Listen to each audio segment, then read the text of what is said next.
mbokk yeeg xarit yi ñoo ngi leen di nuyu xam ngeen ne nag mbégte la ñuy am saa su ne waaye nag rawatina samedi bi nga xamante ne bii am naa yaakaar ne ñu bëri liggéeyuñu ñu ngi seen kër ya toog di xaar émission tam-tam grand format mbokk yi dañuy kontaan nag saa su ne parce que nag la ñu fiy indil saa su ne dañ ñuy jëriñ bu baax a baax surtout nag le week-end nga xam ne on a le temps donc defar yaram yi on a le temps de penser aux enfants on a le temps xoolaat couple yi naka la demee on a le temps xool li nga xamante ne bii mooy lii waa Sénégal di liggéey on a le temps defar togg yu baax on a le temps tamit xool lan nga affaire culture dem ci wàllu musique ak yooyu moo tax tamit mbokk yi damay kontaan macha allah di feggoo ak la belle maman Dieye alors maman vraiment sujet bi mu ñu indiloon sonaloon nañu torop maman ñi ngi xalaat et cetera ci réseaux sociaux yi tamit mbir mi dafa wullee ñaayoon lool maman nag dem ci borom yi xam-xam daan na leen problème bi kat lii la léegi lan ngeen ñu ciy wax man daal danaa déglu bu baax a baax parce que loolee mbokk yi jaaxaloon na ma nag te xam naa ne yéen ñi ñuy seetaan jaaxaloon na leen nag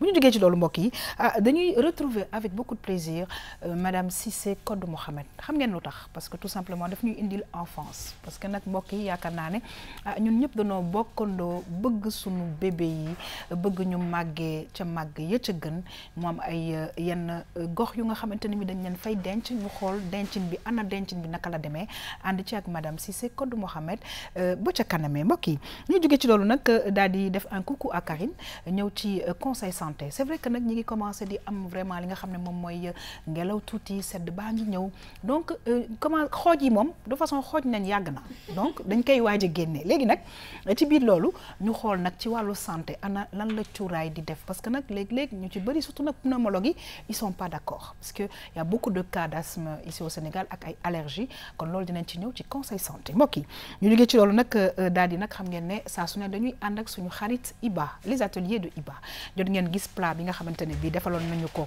ci semaine bi passé Iba dafa nar a ànd ak ñun mbokk yi ci benn plat bu nga xamante ne bi danaa ko bàyyi bu ca kanamee mu wax ko waaye nag gis ngeen ne ma nga ca xollim soble ma kon nag plat bi danañ ko présenter dans quelques instants mbokk yi xam ngeen ne nag suñu xarit Maymuna dafa naan sénégalais yi macha allah am nañu xel macha allah bëgg nañu liggéey macha allah maa ngi góorgóorlu man Maymuna si di fësal seen liggéey pour que non seulement waa Sénégal jënd waaye ñetti extérieur parce que nag suñu télévision bi macha allah fu ne lay dem muy label 221 ce sera dans quelques instants bu ñu jógee ci loolu nag man damay kontaan parce que nag gis ngeen plateau bi ni mu coloré nii ma kontaan nag ñëw ci Fatma parce que Fatma daf ma ne tey kenn du ma dax couleur gis ngeen meesu Fatma yi ni mu demee ba pare nag ne ma tey sama plateau kenn du ma gën a xajam na macha allah kon nag Fatma nee na conseil beauté fan la jëm ak ñun détox la wax kon nag mbokk yi dinañ xool lan la bu ko defee ñu faire un gros coucou à Khady Didi mu ñëw ak ñun ci bon plan incha allah mi nga xamante ne bi tey madame Cissé Codou moo ko fi teewal Aïcha Touré xam ngeen ne ñëpp koy xaar muy vraiment affairage mbokk yi ñu daal di jeexal ak ki nga xamante ne bi mooy Michael Souma ñëw ak ñun ak benn invité mbokk yi ma kontaan ñu nekk ñun ñëpp ak yéen madame Régie dalu siwaat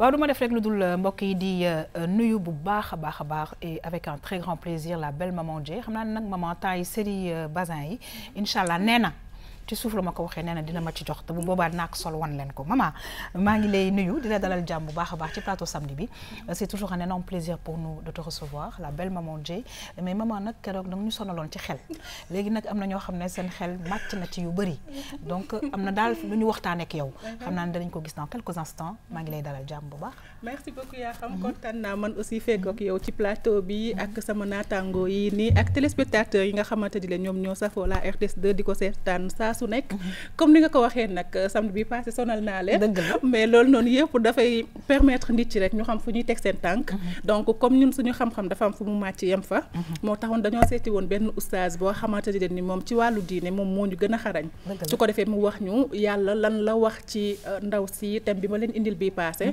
ndax ñun action bi moom dañ koy topp ba mu sës duñu ñëw rek waxtaanee dara après dem nit ki du xam lu ko ci wax donc ci kanam lay doon incha allah. très bien bu ñu waxee histoire de couple nag ba defar couple yi ba pare dañ ciy am yaakaar ay tout tànk bu ko defee ma daal di nuyu nag ki nga xamante ne bi mooy madame Cissé Codou Mohamed Codou namoon nanu la lool ci plateau bi tey la nga ñu indil yaakaar naa ne nekk na benn phénomène bu nga xam ne Sénégal ñu ngi koy commencé di xam mais naka la mbir mi tëddee di nga ci ñëw muy mbirum crèche ñu ngi lay dalal jàmm bu baax c'est un plaisir de te recevoir ba pare nag tout en couleur xaw ma nag collier bi fan la jógee collier bi ku ñuy wax Gina Zhao moom ma ko jox. ok donc elle est sur Facebook. waaye soo gisee couleur yi yaa xam dama ko indi pour sama doom yi nga xam ne ñoom ñoo nekk fépp ci Sénégal ak li ko wër. ma leen di nuyu waale seen waajur yi nga xam ne saa su ne dañuy bàyyi xel saison bi nag may am mbégteeg bànneex di ko door ak yéen. di am yaakaar rek dinañ ko commencer ci bismillah rahmaani rahim ñu yeggali ko ci alhamdulilah. donc couleur yi ça rappelle les enfants. ça rappelle seen environnement. donc comme ni nga ko waxee rek si wàllu crèche yi la ñu war a waxtaanee tey incha allah may nuyu ñëpp di gërëm ñëpp. très bien en tout cas ma ñëwaat côté bi tout simplement ci label 221 maa ngi lay nuyu di kontaan bu baax a baax parce que dañu ne nit mbokkam loolu da laa ci xam. léegi nag da ngay jiital sa bopp ba pare daal di ibbeeku ci ñeneen ñi. donc loolu la ñuy def wane suñu mbokk yi li ngay liggéey ak xarañ gi ñu xarañ dafa am solo. am na solo bu baax a baax yaxam ma lay fay nuyu ñi nga xam ne ñoom laa feggool ci plateau bi nuyu téléspectateurs yi nga xam ne ñoom ñoo ñu tànn di ànd ak ñun saa su ne altine ba samedi comme ni nga ko waxee rek dañu tàmbalee suñu bokk tàmbalee fi ñu fekk baax. wante tey ma indi loo xamante ne xam naa ne ku nekk bu ko gisee. yéen ni ngeen jongomaa ak ni ngeen jekkee ak ni ngeen rafetee nii moom xam naa ne moom yéenay njëkk a commandé. waaw kon nag Maman Dieye moom je suis. su commandé wul ba pare sax. waaw surprise suspense je suis persuadée. waaw persuadée que dana commandé su commandé wul ba pare sax. parce que moom dafa xam ruq yeeg ruqaati. d'accord ok en tout cas may ñu ngi lay remercier bu baax a baax waaye nag ci biir plateau bi dañuy kontaan aussi di feggoog voilà notre poupée en fait j'allais dire elle c'est Fatma. Fatma c'est un plaisir de te recevoir parce que voilà da nga ñuy indil ay astuces yu nga xamante ne bi daf ñuy jàppale te nag gis ni nga fashioné ak ay couleurs machallah top. Merci Yakham, tout le plaisir est pour moi. maa ngi nuyu téléspectateur RTS2 yëpp di nuyu ñi ma bokkal plateau bi yëpp. di wax ni damay kontaan di ànd ak ñoom samedi bu nekk ci conseil beauté. très bien alors bu ci kanamee di nga ñu wax parce que maa ngi waxu détox en tout cas daal bëri na ay gis naa ci sax ginger mais loolu lépp mbokk yi dinañ ko waxtaanee ak Fatma dans quelques instants mbokk yi xam nga ne nag ci bés bi nag Iba daf fii teew dégg ngeen bruit ba mu commencé def de l'autre côté Iba mi ngi ci waañ bi fas yéene ñu indil nag benn plat tey Iba maa ngi lay nuyu vraiment di la dalal jàmm encore une fois ci plateau Tam Tam Iba na nga def.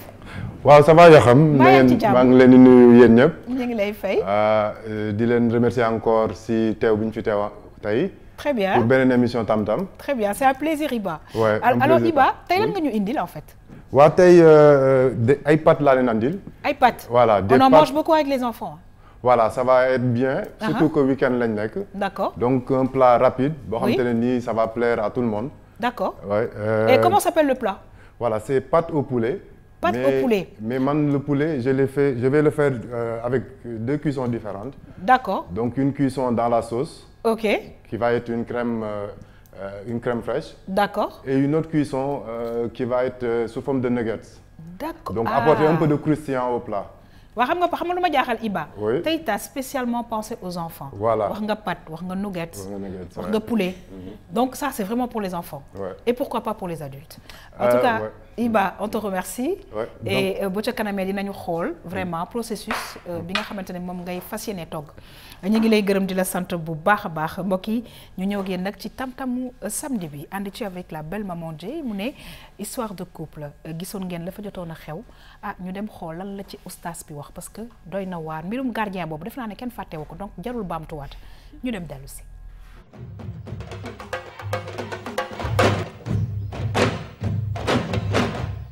pour tontu ci laaj yi ak yu ni mel bu ci njëkk moom mooy wàllu ñaaw njort bi mën nañu wax ne moo indi ndaw si loolu parce que li mu doon xool moom mooy da doon piège jëkkëram par yàlla nattu moom mu daanu ci piège ba bi ci jiitu moom mooy l'islam dafa bëgg nit ñëpp di maandu lu la nit wan nga àtte ko loo xam ne wanu la ko nga bàyyi ko noonu Seydina Omar loolu la wax ne yonent sallallahu alayhi wa sallam yàlla daana ko xamal lii xew mais ñun nag nekkuñ ay yonent ku bon soo ñu wanee mbaax lañ lay jàppee ku baax soo ñu wanee mbon lañ lay jàppee même su fekkee yaa gën a baax ci nit ñi donc kon mooy bu ci jiitu moom mooy ñaaw njort bi loolu la ñu njëkk a dàq l'islam daf koy dàq mooy rafetal njort ci ki nga nekkal lépp loo xam ne nag moom feeñal na ko ba nëbbatu ko kooku amul kenn ku ko amal ngànt ci loolu muy bu njëkk bi bu ñaareel bi mooy ku dugg ci néeg boo xam ne da nga jàpp ne sa borom kër moom nga fay fekk yàlla def nga fekk fa ku dul sa borom kër loolu ci lislaam shubhatu lañ koy tuddee shubha moom mooy su fekkoon ay daan waroon na cee am tamit am na lu tax daan dutu amati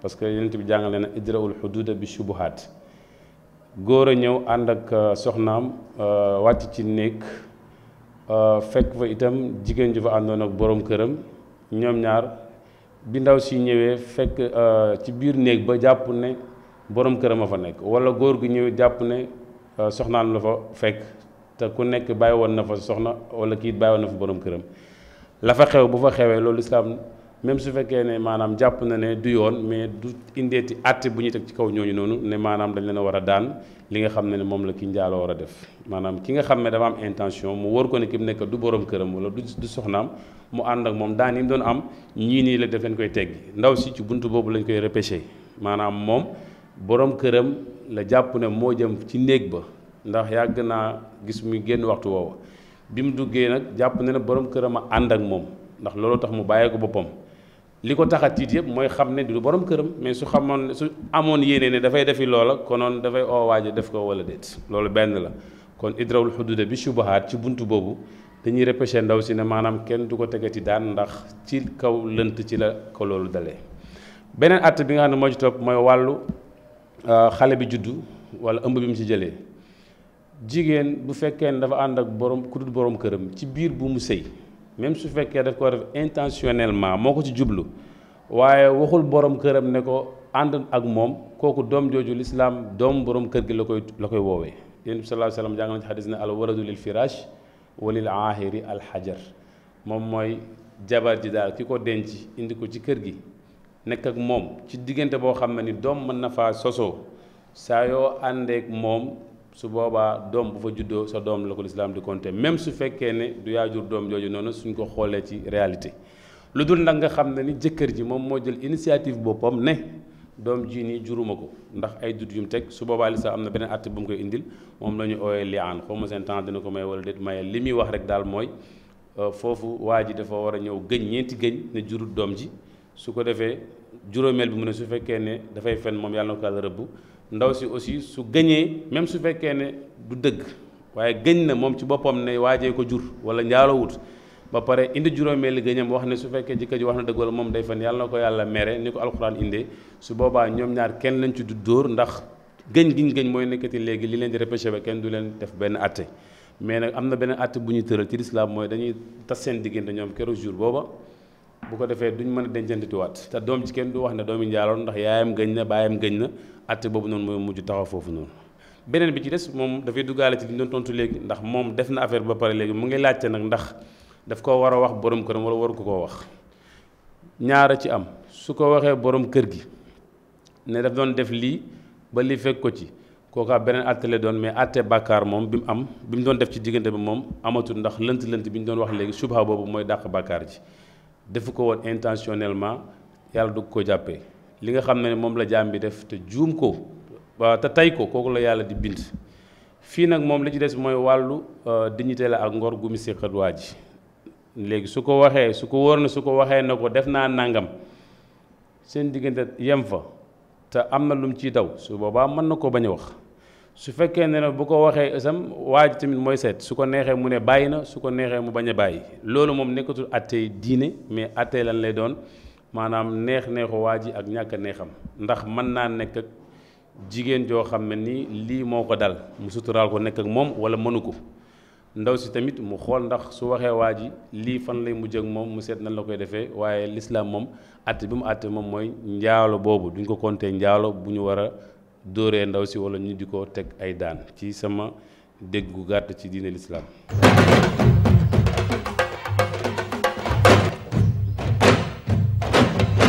maman ñu ngi gërëm bu baax imam bi nga xamante ne bi talal nga ko sa micro ñu gis nag nekk comme ni ko ñu ko xamee l'islam nekk na religion boo xamante ne bi bu maanu waaye lu nga xamante ne bi tamit jar naa jàng parce que am na mbir yi nga xamante ne bi dafa am lu leer lu ci l'islam wax nag ma jébal la kàddu gi waaye xam dama lay fekk si li ñuy jaajëfal imam boobu nga xam ne moom mooy imam Assane Cissé Seck moom mi ñu baaxeel xam-xamam parce que loolu la yàlla santaane nit ñi boo xamul ñu xamal la donc fi ñuy ñëw rek mooy que ne yaa xam da ngay gis ci biir mbir mi li ci gën a am solo mooy yërmande bu yàlla am ci jaam yi mais aussi tamit moom mi nga xam ne moom moo ñu sàkk maandute bi mu am ci ñun bëggoon tamit ñun ñu maandoo noonu ci suñu diggante ndax lépp ci àddina rek boo koy xool bëri na problème yuy am yoo xamante ni la nii ñàkk maandu rek moom moo koy indi nit ki bëgg a lijjanti loo xamante ni la nii bu ko lijjantee ba am résultat bi ba teg ko après lan la koy jëriñ des fois nit ki du ñu xëtu loo xam ne nit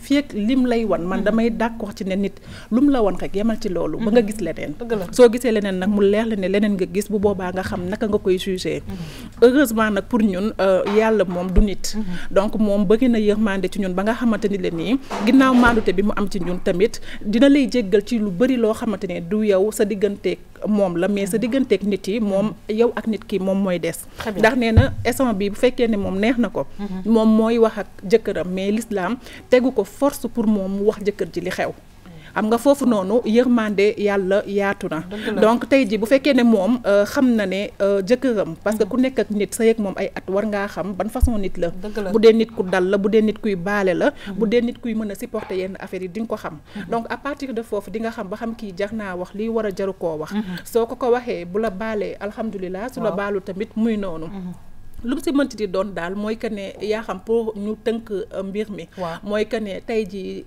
jigéen ñi rek ñoom ñooy xoolaat bu baax seen ay taxawaay xoolaat bu baax ne ñuy doxalee parce que des fois société bi sax mu bindoo noonu bari na luy am loo xam ne bu amee ci góor duñ ko def gàcce mais saa yu amee ci jigéen ñu gàcceel ko waaw léegi côté boobu dinañ ci ñëwaat maman mais am na lu am solo lu nga xamante ne bi imam bi wax na ko te loolu nag war na mérité ay daan muy ñaaw njort bi parce que ci ñaaw njort bi taxaw na fi moom la l'islam moom balaa lépp rek moom la njëkk a dàq ba pare xam nga loolu moo indi lépp mooy li ma doxtee ci samay wax tey jii heureusement li may wax rek que ne gis nga yàlla bu doon nit la comme ñun kenn waxatu ko kon dëkk bi tasaaroo na mais nag heureusement nit yi moom ñoom ba pare sax gis nga sénégalais dafa am benn jikko bu nekk ci moom yaa xam mooy bëri na yërmande mën na baale mais ci bëri yërmande boobu ak baale bi day gëstu ba xam ba pare soog laa baal te li nga xamal nit ki ba pare loolu amatoo loo ko ciy baal ak loo ko ciy bañ a baal ndax loolu gëstu nga ko ba xam ko ba pare donc ñoom dañuy am dañ kumpa wu bëgg a xam li xew lépp après nag ñu soog a toog ne ñoom baal nañ la comme si ñoom ñoo la bind très bien mu nekk lu doy waar kon nag li ngay wax ñoo la bind xam nañ ne binduñu la mu nekk maanute bu nga xamante ne bi yaakaar naa ne l'islam woneeti na fa li nga xamante ne bi moo nekk parce que lépp li ma koy wax lépp mi ngi ci biir téere bi nga xamante ne bi mooy alxuraanu karim may une réaction par rapport ak parce que je pense que ñi mel na man nga xam ne seen jàng sorewul def naa ne li ñu dégg tey dinañ ne ah bon l'islam ma ko wax parce que imam bi ci kaw téere la ko teg may waaw yaakaar naa ne tey moom ñun ñëpp a jàng borom alwe yu xaw a sori yi ak yi borom alwe yi nga xam ne daa yemandi yëpp man li ma ci gën a jàpp rek te gën ma neex ci te ñi nga koy waxate sax éclairage bi nga xam ne imam bi indi na ko mooy boo xoolee ci biir malaanu sutura bi nga xamante ne religion musulmane bi teg na ko balaa may jox kàddu gi madame Cissé damay dem ci waañ bi parce que ñun ñi ngi dégg affaire yaa ngi commencé di suus ak yooyu mi ngi commencé sax odeur yaa ngi yegg si fii ci ñun ñu xool suñu xarit Iba fan la toll ci ñun ci plat bi nga xamante ne bi nee na pâte ak poulet lay defar tey mais poulet bu nga xamante ne bi am na nu ma koy defaree ba daal xale yi mën cee jëfandikoo ak mag ñi Iba fan nga toll ci préparation bi Iba fan nga toll ci préparation bi. ah waaw yaa xam instant bi ñu ngi ci cuisson poulet yi. waaw donc comme ni ma ko waxee tout à l'heure rek deux façons cuisson laa koy def. waaw une première cuisson boo xam ne dama koy sauter. donc deuxième cuisson bi après si laa koy def sous forme de nuggets. mais laata nga koy sauter qu'est-ce qui a été fait avant. est-ce que voilà dañ ko avant nag defar naa sama nokkos. waaw donc à la sénégalaise comme toujours. waaw ouais tout mélange ail. waaw poivre. Piment vert. Un peu d'oignon vert aussi. D'accord. Donc moom mooy permettre ma assaisonner sama poulet. Ok. Aussi permettra de assaisonner sama sauce. te xam nga lu ma jaaxal Iba c'est que ñu bëri dañuy utiliser mixeur mais yow gis naa ne que yow dëbb bi kuur bi ak gën bi nga kii façon on est dans tam-tam ah waaw parce que gën aussi mooy suñu cosaan. dëgg la donc moom la ñu am.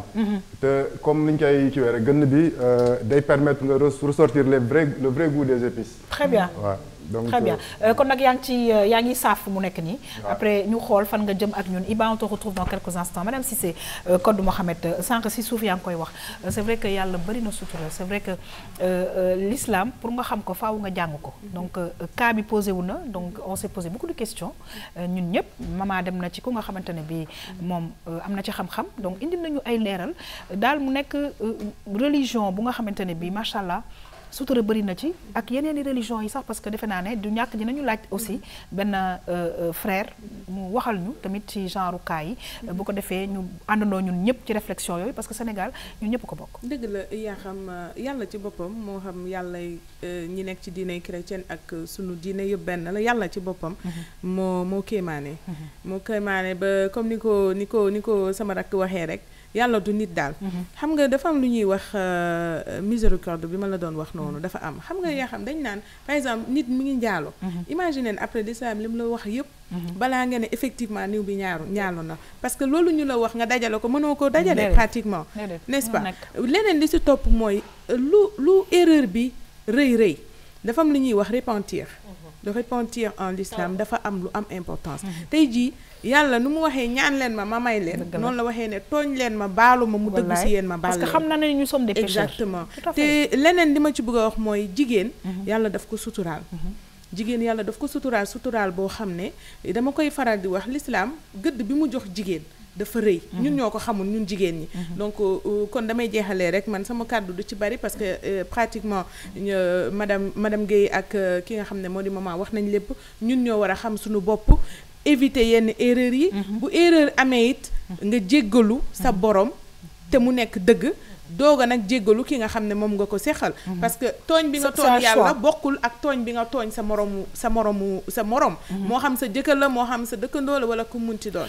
alors on va terminer balaa may jox maman mu tënk c'est une question de choix moom la kii wax c'est-à-dire que ku jigéen ki am na un moment c'est ça am na choix wax ko borom këram wala déet Fatma en fait man histoire bi man li ma leçon bi ma ci tiré mooy que ni bon man personnellement nit ki mënoo ko juger te xamoo personnalité mais je pense que li gënoon loo xam ni moo koy soulager ci sëyam mooy mu wax dëgg bi ak lu mu ci am nag mu jël te xam ni moo tooñ mais man beneen effet bi mu def ci man mooy que ni ça prouve que nit lu mu la mën ci tooñ ak tooñ bi lu mu mën ci rey war nga ko mën a baal bu fekkee ni yàlla def ñuy baal loolu ñun entre être humain tey jii may mun a si bu ma tooñee wala ma tooñ ko ak lu mu mën ci mel may mun a bu ma baaloo man Fatma war naa ko baal jéggal ko te fàtte te xam ne nag képp ku gëm yàlla da nga war a baal laata ngay tëj nag tey nag man damay tàccu Fatma tey nag xam nga Fatma moom waxu Saint-Louisienne bi lay wax ma ci nuyu sax xarit di xam nga nag gis nga yaa mais nag wax nga tey ay dëggam te lu mu wax non mais c'est vrai balaa may def non dëgg la nit lu mu la tooñ su la waxee baal ma war nga ko jéggal parce que gis nga chaque seconde xaw ma ñeneen ñi de mais man chaque seconde ma tooñ yàlla man donc chaque seconde mu suturaal la et puis faute tubaab lu mu wax yaa xam une faute avouée est à moitié pardonnée kon daal vraiment tey moom leçon à retenir ci loolu bravo Fatma léegi nag maman ma bàyyi la nga tënk bu ko defee rek ñu jàll ci leneen dëgg la waaw mooy comme li ngeen wax li yéen ñëpp rek moom rek laay wax parce que li ma wax sànq rek moom ku jigéen ki moom moo xam ki mu nekkal nit ñëpp ñoo xam baale àdduna moom malheureusement noonu la tëddee am na ñoo xamante seen xol dafa oyof mais am na ñoo xam ne dañoo rancunier dañuy jàpp donc sëy moom moo parce que à chaque fois bàkkaar am wala lu bon am lu baax li da koy ëpp solo moo koy gën a kawe donc tey jii dëgg bi ngay jàpp ne da nga ko war a wax nit ki pour que nga soulager wu sëy bi ngay sëy te yàlla rek tax moo ko ëpp solo donc l'islam foofu lay defee ay calculam donc à partir de foofu nag moom ku jigéen ki rek moo mën a xam ba xam jar na mu wax jëkkëram wala jaru ko li am solo nag man pour man li ma retenir ci histoire bi mooy ku jigéen ki lii dina ko permettre ba bu ëllëgee dootul ñaawati njortu ci kenn mais bu ëllëgee it même ay doomam dina leen wax naka la ñuy doxee ba fii mu jaar tey moom du fa jaar parce que commettre erreur pour man nekkul lu gën a rëy jógee fa tirer ci ay leçons loolu moo am solo bañ cee delluwaat exactement te aussi tamit boo fa jógee comme ni mu def nii dama ko ciy saluer bu baax maanaam partager histoire am ba sensibiliser ci nit ñu bari ñu bari defaraat ci seen toogaay parce que nit matul àddina moo demee noonu façon bàkkaar yi moo ute mais ku nekk yaa ngi dëkkee bàkkaar donc nañu maandu rek ñu daal di bàyyi yàlla mi nga xam ne moom moo ñu bind bari na yërmande te li mu war a jéggale moom xam na ko du loolu la ñuy wax ne que mooy le seul juge kon mbokk ñi ngi lay gërëm di la sant bu baax a baax Maman Dieye ci leeral yi nga xamante ne bi indil nga ñu ko mbokk yi ñu xuus ci émission samedi bi di am yaakaar ne yéen ñëpp yéen a ngi ci jàmm et que nag yéen a ngi toog en famille parce que c'est vrai que pendant la semaine ñi ngi jaar ñii école ñii liggéey et cetera mais le week-end on peut prendre vraiment 1 heure 2 heures toog ndekki waxtaan avec la famille échanger je pense que c'est important genre émission yi toog ngeen ci vraiment di déglu di ci débattre c'est pas plus mal alors madame Cissé Kodou Mohamed dafa ñëw ak ñun ci lu nga xamante ne bii xew na aussi si jamono ñu xool naka lay tëddee muy les crèches ñu dem xool dellu si waat.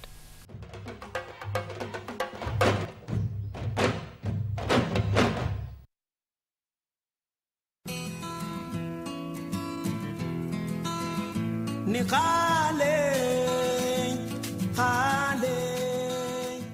crèche bi ngeen nekk nii crèche bu xaw a spécial la parce que horaire yi déjà dafa flexible dañuy commencer de 6h30 du matin ba 19h leneen li nga xamante ni aussi mooy particularité mooy que ni du ñu tëj c'est-à-dire dañuy commencer janvier ba décembre. crèche sur mesure boo xamante ne nag parent bi bu fi bàyyee doomam du am dara lu muy xalaat maanaam lépp loo xamante ne xale bi daan na ko am këram dinañ ko indil fii donc loolu ñu ngi ci njëkkee ci déjà li muy lekk le matin mooy ndekki bi dañoo farataal li nga xamante ne moom mooy ruy dafa nekk à base de dugub dafa baax ci xale. seen kër yi dañ leen di boot fii tam bu ñu ñëwee dañ leen di boot bu ñu leen bootee dina tax en fait dina leen rappeler un peu lii xew ci seen kër yi donc bu ñu jugee kër ga ñëw du am rupture. donc bu ñu jugee seen kër yi aussi ñëw fii. dañ leen di dajale bu ñu leen dajalee ku ci nekk am lenn looy def toog ak kii bu ko defee dañuy bëggante dañuy tàmm di vivre en société pour éviter li nga xamante ni moom mooy individualisme maanaam bopp sa bopp te gis nañ ni dafa bëri. xale yi dañ leen di dàmp fii ku bëgg c'est-à-dire waajur bu bëgg ñu dàmp sa doom aussi dañ koy dàmp parce que ñëpp xam nañ karité ñu mu baaxee ci yaram ak yu demee noonu. am nañ beneen innovation bu bees boo xamante ne am nañ ko mooy benn bés ci semaine bi.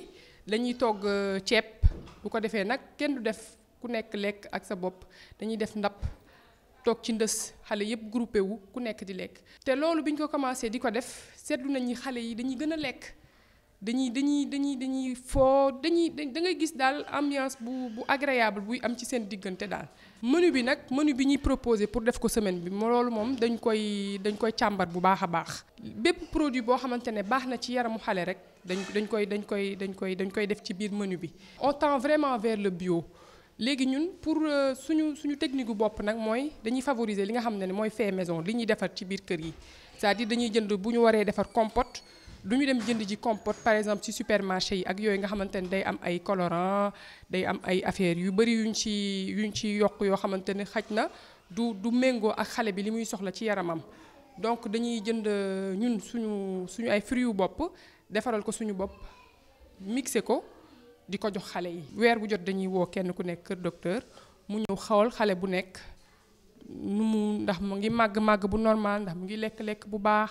ndax poids normal na ndax amul benn jàngoro bu ñu mën a gis daal ci yaramam loolu dañ koy def. cours de Coran yi moom dañ ko def pour xale yi nga xam te ne ñoo nekk petite section dañ koy defar lundi mercredi ak vendredi. waaw ñu ngi gërëm ñëpp di sant ñëpp et puis ñu ngi aussi encourager équipe bi yëpp parce que wax dëgg yàlla ku ne xam na ni yor ay xale neexul donc ku ci nekk saa boo xëyee yaa ngi def ay sacrifice pour toppatoo ay doomu jàmbur njaboote leen. parce que loolu boo amul xol tamit bu yaatu doo ko mën njaboote ay doomu jàmbur jël yi leen neex ak yi leen naqar yëpp teg de côté pour may xale yi environnement yoo xam te ne dañuy màgg dans de bonnes conditions donc loolu ñun sax mooy suñu devoir wax dëgg yàlla waaye nag kuy liggéey ku ne bëgg nga aussi ñu gërëm la mbaa ñu ñaaxaat la tuuti pour nga gën a góorgóorlu. ñu ngi remercier aussi parents yi parce que ku ne xam na ni doom dafa sax ci xol. jël nag lu toll ni doom indi ko ci bërëb pour nga xoolal ko kooku ku la ko defar lekk desalatu la dara.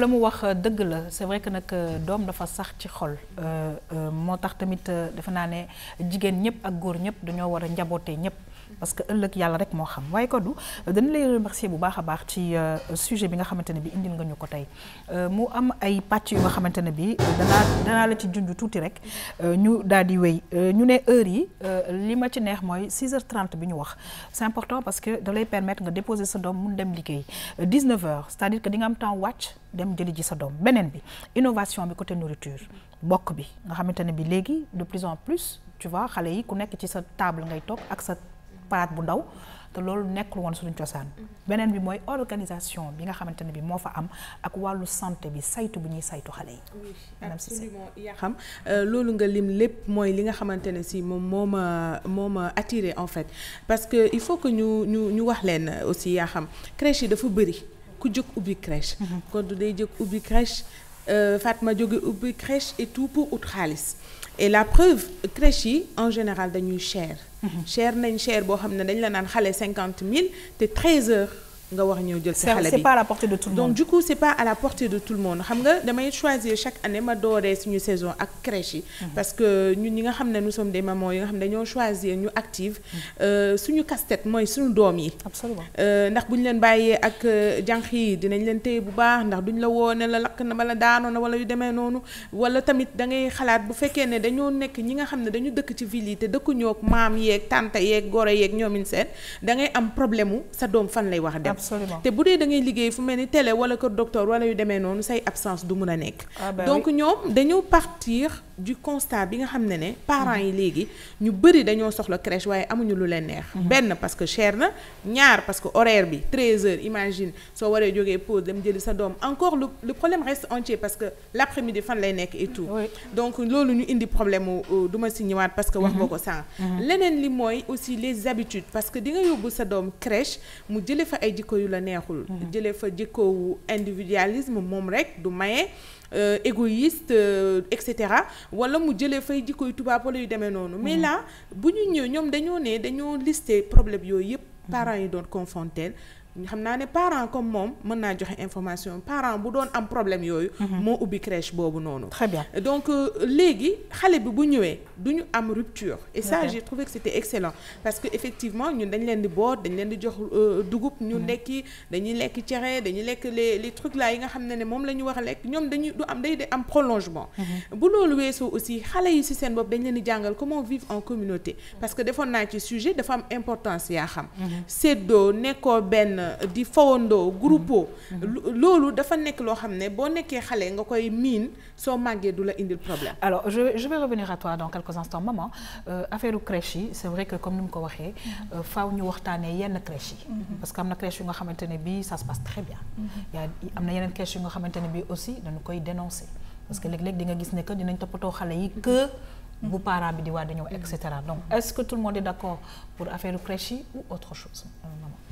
ñëpp duñ ci mën d'accord parce que expérience bi ci nit ñi di am moom moo différent parce que comme li ngeen wax tout à l'heure rek dafay am yoo xamante ne moom moo yàq yi baax yi te malheureusement aussi tamit pour yi baax yi tamit dafay cher torop ba nga xamante ne ni du ñëpp ñoom ñoo ciy mën a dem parce que tamit da ngay xool ne que ne du loolu rek moom moo lay wax par mois donc dafay compliqué te aussi tamit xale bi buy dem moom day am yeneen dépenses yoo xamante ne di nga ko def ci moom pour mu mën a dem nekk ak ay moroomam tey yu bari da nga ko koy préparer balaa muy dem loolu dafay nekk budget donc ñoom il faut que ñu jéem a nekk ci place su parent bi donc ñu bañ a bàyyi xel rek ñoom li ñu mën a am ci crèche bi bi mu indi nii nag wax dëgg man moom kontaan naa ci parce que daf ñuy rassurer ñun suñu bopp ndax ñun ñëpp ay yaay lañu donc bu ñu sañoon gis yoo xamante ni leen nii lii yëpp la fa xale yi di nekkee moom lañ fay dund donc dina tax ñun bu ñu nekkee di liggéey suñu xel dina dal. alors Fatma sànq yaa ngi koy xaw a wax tuuti c'est-à-dire que am na crèche yu bëri yu nga xamante ne bii je ne sais pas ndax bii noonu la ou pas parce que lu ma comprendre man mooy nekk dina am une fois par semaine ñu togg xale yëpp bokk mais il faut aussi prendre le temps pour les parents de préparer quelque chose pour que xale bi mun ko lekk pendant la journée. bien sûr en fait man li ma ci xaw a jaaxal des fois mooy conservation bi xam nga li nga togg le matin xale bi bu ko waree lekk ba 13h ak tàngaay bi des fois mun na virer. donc je trouve que femme bi li muy def ni ci crèche am di toggal xale yi lekk di leen teg autour du bol. c'est vraiment une bonne initiative. ba pare di saytu seen wér-gu-yaram bi parce que bu ñu fàtte ni crèche yi xale yu bare feebar yi ci crèche yi. dañ koy wàllante foofu. may rapidement ñu delloo kon wax nañ lépp wax bi farankulaay na fi mu jeexalee rek laa doon wax mooy côté des fois bu feebar amee dafay gaaw. benn xale il suffit que mu socc. wala affaire bi wër waaw affaire bi wër xale yëpp am ko. donc c'est hyper important d'autant plus que ne gis nañ ne ñoom dañuy def sax visite médicale régulière. loolu lu am solo la et puis genre crèche yu mel nii moom la ñu bëgg a gis bu ko defee suñu xëyee dem liggéey daal xel yi mën a dal. loolu daal man damay encourager mais li may terminer mooy. dañoo xalaat aussi côté chéraay bi. parce que loolu laa ubbee. parce que nag xam nga lu crèche tax dañ lay wax yaa xam benn xale 50 000. non wala mais benn je veux xale dire 60 000. du ñëpp ñoo am te bu moyen 13h nga ñëw jël ko mais ñoom dañ ko wàññi. mais ñoom quand même dañ ko wàññi. te ci biir wàññi boobu ay 30 000. Ça, 30 000, 35 000, 40 000 maximum. Ça dépend. Tu as et le tu as tout le régime de l'enfant, plus la scolarité. Je pense que ça le vaut. Nga xamné né yow di nga dem en toute quiétude dem liggéey sa liggéey. Comparé aux autres crèches yi nga xamné man je décris ça, c'est trop cher, 60 000 francs pour un enfant. Wow, il y en a d'autres qui te diront 65 000 pour te dire que à 13h nga ñëw jël xalé bi. Waaw surtout que nak wax dëgg yàlla dafa nekk lu nga xamante ne bi Sénégal tolluwul foofu ba vraiment yenn ci xaalis yi parce que faut savoir que du ñëpp ñoo ko mën mais en tout cas boo si amee benn ñaar ñett comment tu vas faire. Voilà, des gens ont essayé en tout cas di jàppale waale parce que lu ñuy wax tamit entrepreneuriat social bi nañ ko ciy dugal dafa am importance ñu ngi ko doon waxtaanee démb fii ci tam-tam am na solo lool en tout cas madame Cissé ñoo ngi lay remercier bu baax a baax te nag gis nga ne tey suñu xarit Iba ci xale yi la jublu fas yéene leen indil nag li nga xam ne moom mooy pat nga ne moom day def ay atelier de cuisine pour les enfants et ça je le savais très bien ba gis nga loolu donc xam naa du ñàkk moom Iba foog nga dem seetal ma sama xale yooyu am yoo leen defaral très bien en tout cas dañuy xool aussi du côté de Iba fan la toll ci plat bi nga xamante ne bi tey moom la ñu nar a présenté di am yaakaar ne yéen ñi seetaan yéen ñëpp yéen a ngi ci jàmm ak salaam di fàttali nag ne yéen a ngi ñuy jot ci canal 5 bu TNT muy RTS2 émission Tam Tam grand format bi Iba fan nga toll ci plat bi ñuy proposé et surtout pour les enfants xam naa ne crèche yi tamit war nañ la xool parce que li ngay defar tamit daf leen di intéressé bu baax a baax Iba. waaw instant bi maa ngi si pané samay blanc de poulet. waaw. Déjà sama première cuisson def naa ko. D'accord. Donc muy cuisson dama ko sauté juste dans de l'huile. Ok. Assaisonné ko. D'accord. Donc ma pané sama blanc de poulet yi pour les deux cuissons. Là may defar sama sauce à l'oignon et avec un peu d'épinards. Parce que j'aime bien ajouter des fois un peu de légumes. Un peu d'épinards. Voilà, un peu d'épinards. Alors, c'est pas facile, difficile à trouver quand même épinards. Non, épinards, c'est man ko am ci marché yu bari. Te yomb na tamit. OK. Donc nek lo xamanteni ni c'est day apporter des fibres aussi. D'accord. Et ça relève un peu le goût. Voilà, c'est un peu ça. Moi aussi j'aime bien des fois créer un contraste sur les couleurs. Oui. Si ça m'est plat. Très bien. Parce que le visuel aussi c'est important. Très très bien. En tout cas Iba dinañu continuer di xol fan ngay toll ak ñun ci li nga xamantene bi mom moy plat bi ñuy préparer vraiment poulet bi ni nga ko commencé pané noonu defe naa ne dina neex xale yu bari parce que on sait que les enfants quand même am nañu madame Cissé ay plats yu nga xamantene dañ koy bëgg les pâtes les enfants en mangent beaucoup li nga xam ne moom mooy poulet tamit bëgg nañ ko mais nañuy veiller aussi di varier seen alimentation ça c'est hyper important. Yaram, si tu permets je voudrais juste remercier le personnel bi ma fekkoon foofu madame Ndaw ak madame Ley aussi vraiment ñom ñep jusqu'au gardien ils nous ont tous bien accueillis ak sama équipe bi madame Diop mom tamit Anna ma diko remercier. Très bien. Tu vois les belles images qu'elle m'amène tous les jours. Très bien. Voilà. Ndeye Anna Seck madame Marfous ñi koy nuyu mbokk yi ñu xuus na ci émission bi ñëw ak yéen ci li nga xamantene mom moy conseil santé and ci ak ki nga xamantene bi mom moy Karine mais nak lim ñu indil dafa xawa xew mi ngi commencer di ngelaw sank maa ngi koy wax sedd bi commencer di ñëw ñu commencer génné parce que nak les Sénégalaises vous êtes grave da ngeen di xooj cuuraay 1 an ngeen di koy xooj génnee ko da nga ci génne sa bopp. non yéen laa wax parce que yéen da ngeen bëri ay affaire xooj ko 1 an sedd bi ñëw ngeen génnee ko maintenant est-ce que loolu baax na pour santé nit yi ñu dem xool lan la ñu ci Karine indi.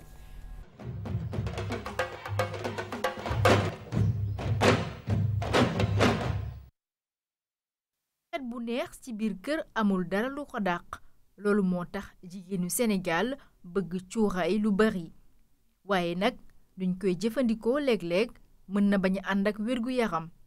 alors ci jafe-jafe yi ñu njëkk a am mooy li ñuy naan nooy saxaar alors nga xam ni que su fekkee këriñ bi nga xamante ne moom la ñuy jëfandikoo du xal loolu dafay génnee benn gaz boo xamante ne ci tubaab dañ koy wax monoxyde de carbone alors saxaar boobu nekk na saxaar boo xam ne bët du ko gis bakkan du ko nooy du ko xencu ba nga xamante ne nit ki da koy nooy te du xam ni mu ngi koy nooy loolu di ko indil ay gàllankoor ndaxte saxaar boobu noonu day tax ba nooy bi nga xamante ne nit ki waroon na ko def mu baax ci yaramam loolu du ko mën a def day d'abord day indi mettitu bopp indi miir indi jafe-jafe nooy ba mën a indi dee ci anam bu gaaw mu nekk loo xamante ne dañ koy gis lu bëri ci jamono bi ñu toll. bu weesoo monoxyde de carbone bi saxaari cuuraay bi mën na indi gàllankoor ñi nga xam ne dañoo am jafe-jafe wérgu yaram rawatina ñu amee asthme. parce que xam ngeen ni que saxaar dafay yee asthme. ñaax bi ñuy ñaax mooy ci jamono bi ñu toll mooy moytu di nekk ci néeg bu tëju nañu bàyyi benn espace boo xamante ne ngelaw bi dina mën a jaar loolu mooy tax ba su saxaar boobu gillee parce que ni ñu ko waxee sànq saxaar bi kenn du amul xet bu gillee dina am fu mu mën a dawee. lu gën daal ci taal cuuraay mooy ibbi palanteer yi ak buntu yi ñu mooy ci itam yenn jëfin yi. mu am ñi nga xamante ne ñu mel ni ñu am jabet xam ngeen ni jabet yenn ci jafe-jafe yi muy indi mooy day yàq neer yi ba nga xamante ne nit ki mën na sax mën na laal xal te du yëg ni que tànkam bi tegu na ci kaw xal donc ñooñu dañ leen di ñaax ñu moytu li ñuy naan jaaw mooy ki teg sa tànk yi wala sa loxo yi ci kaw xal. cuuraay buñ ko taalee nu mu waxee mën na bañ a indi benn jafe-jafe ci wàllu wérgu yaram.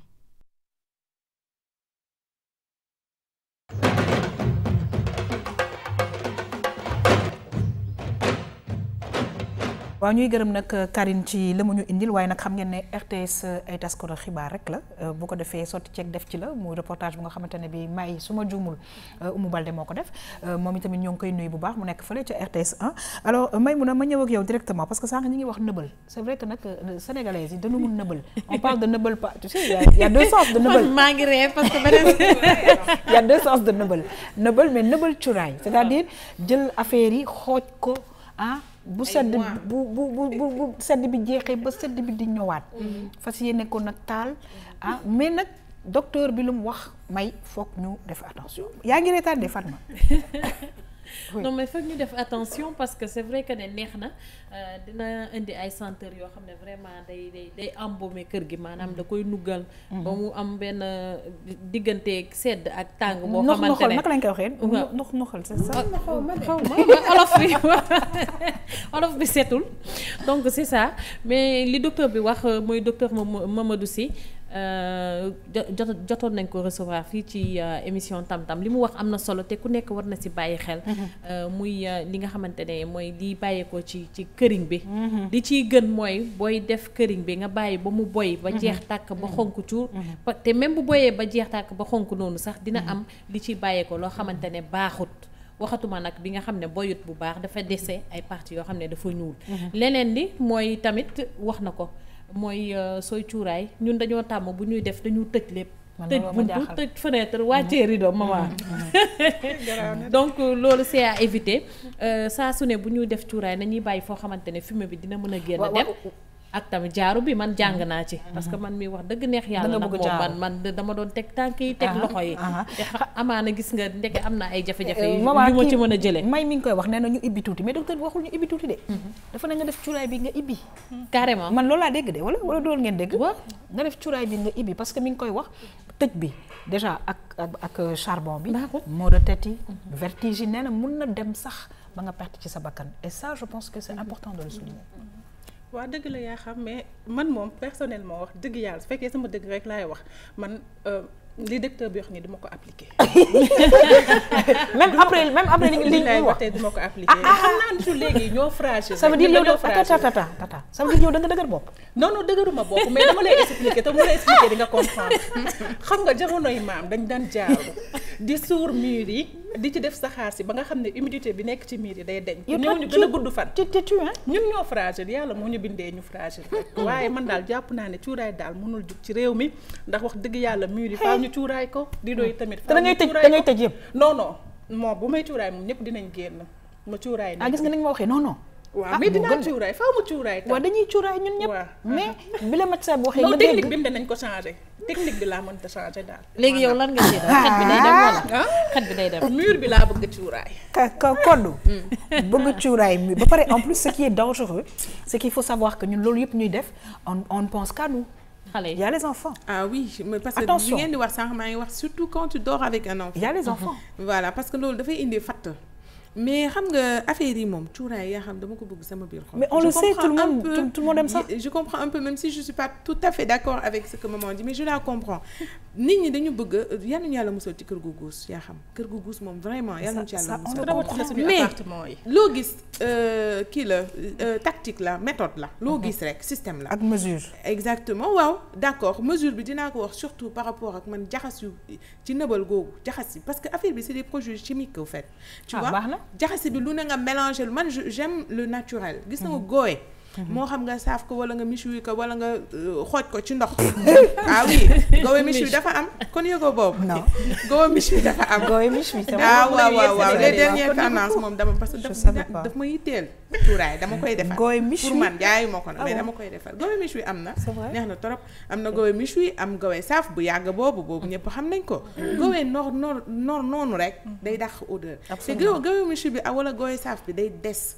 donc mën nga ko tëj ah oui dafa am gooy saaf boo demee marché HLM gooy saaf je connais gooy méchoui dafa am yaa xam ok ma la de ça peut-être que sama statut moo tax anyway da nga gëj marché parce que de toute façon yow tu n'aimes pas les marchés donc sama statut non pas question de marché c'est peut-être le statut li may wax mooy système bi da nga koy boyal ba mu xonk coy nga muur ko ak doom bi bàyyi ba doom bi tàng nga jël na ci tem affaire day saxaar tuuti wala nga jël sa papier alu teg ko ci kaw doom boobu doo gaañ kenn dina neex doo sonal kenn te dina des. absolument en tout cas les avis sont partagés Sénégal dañu baaxoo cuuraay waaye nag nañuy def attention sedd bi ñëw na ñu xool naka lañ koy defee mun nañ ko def ba kër gi neex mur yi sax am cuuraay te nag duñu gaañ suñu bopp mbokk yi ma dem xool nag vraiment sama xarit Iba fan la toll ci li nga xamante ne bi moom la ñuy indil tey parce que loolu mbokk yi dafay baax ci week-end bi franchement avec les enfants bëgg nañu pat ñu xool nag surtout nag Iba j'aimerais bien que nga won ñu bu baax ñun sénégalais yi naka la ñuy toggee pat parce que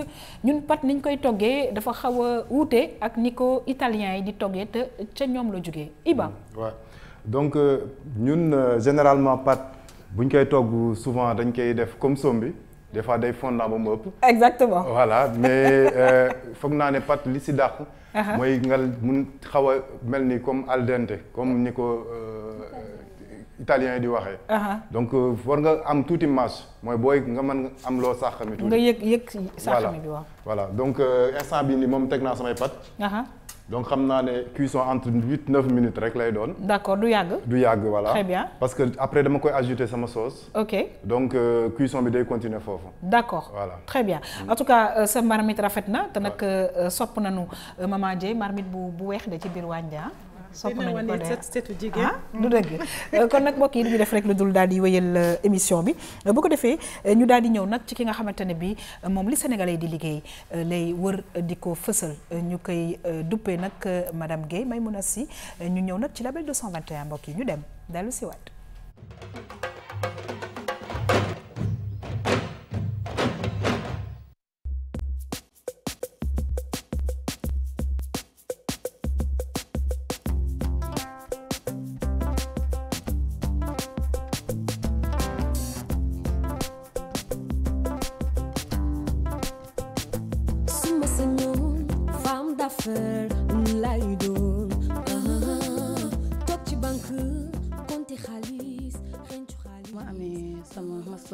informatique de gestion dama wër liggéey ba sonn aw ma te xam nga comme man dama xaw a sob wala décoration dafa ma neex surtout seetu noo yàgg bëgg a seetu léegi ma xool ci benn kii sama ami benn naar la nag ci Facebook bi léegi mu amee benn page bi mu amee benn page partage ko subitement ma dama koy gis léegi ma dugg ci page kooku bi ma ko gisee après mu kii benn seetu la defar ba am ay kii cuillère moom laa njëkk a defar muy seetu bii nii moom laa njëkk a defar ma gis ni mu ko defaree affaire bi rafet neex ma defar ko après ma defaral ci sama bopp defar ci sama goro affaire bi rafet ñëpp di ma ko commandé.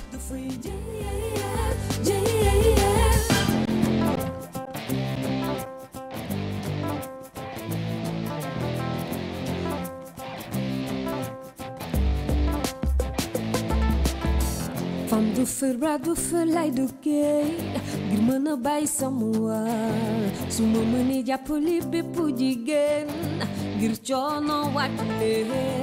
Femme du feu bras du feu lay duggee ngir mën a bàyyi sama waar su ma mënee jàppale. facetu bi dinaa soxla kii contreplaqué accroche bi coquillage yi ak peinture ak pinceau bomb yi ak ay perles ak corde ak seetu bi en fait xol yi suñu benn tante moo nekk benn dëkk parce que xam nga fii Dakar moom pour nga am xol yi moom c'est tout à fait un problème léegi dafa am benn dëkk bu sama benn tante nekk suñu benn tante sama jëkkër benn bàjjanam moo ma koy yónni tout le temps su ma ko soxla bi moom ma koy jëndal foofu yónnee ma ko bu ñëwee nag xol yi nag day ñuul du weex tàll day ñuul mais dama ci def benn produit dama koy raxas ba mu set ak benn produit raxas ko ba mu set weer ko mu am 2 jours ba mu wow bu woowee si laa koy utiliser fekk boobu jënd naa sama kii contreplaqué tracé fi ma war a placer miroir bi léegi ma jël coquillage yi di coller benn par benn ba mu pare bu paree ma peinture ko su ma peinture après ma def kii per yi poser seetu bi defar corde bi. Sénégalais yi moom commencé nañ xam ne consommer local mooy suñu avantage moom moo ñu permettre suñu réew Sénégal développer jëm kanam. Sénégal léegi Sénégalais ñu bari léegi macha allah ñu ngi am connaissance boobu ni que il faut que ñu def consommer local ñu tam pour mën a suqali suñu réew pour suñu réew mën a avancer.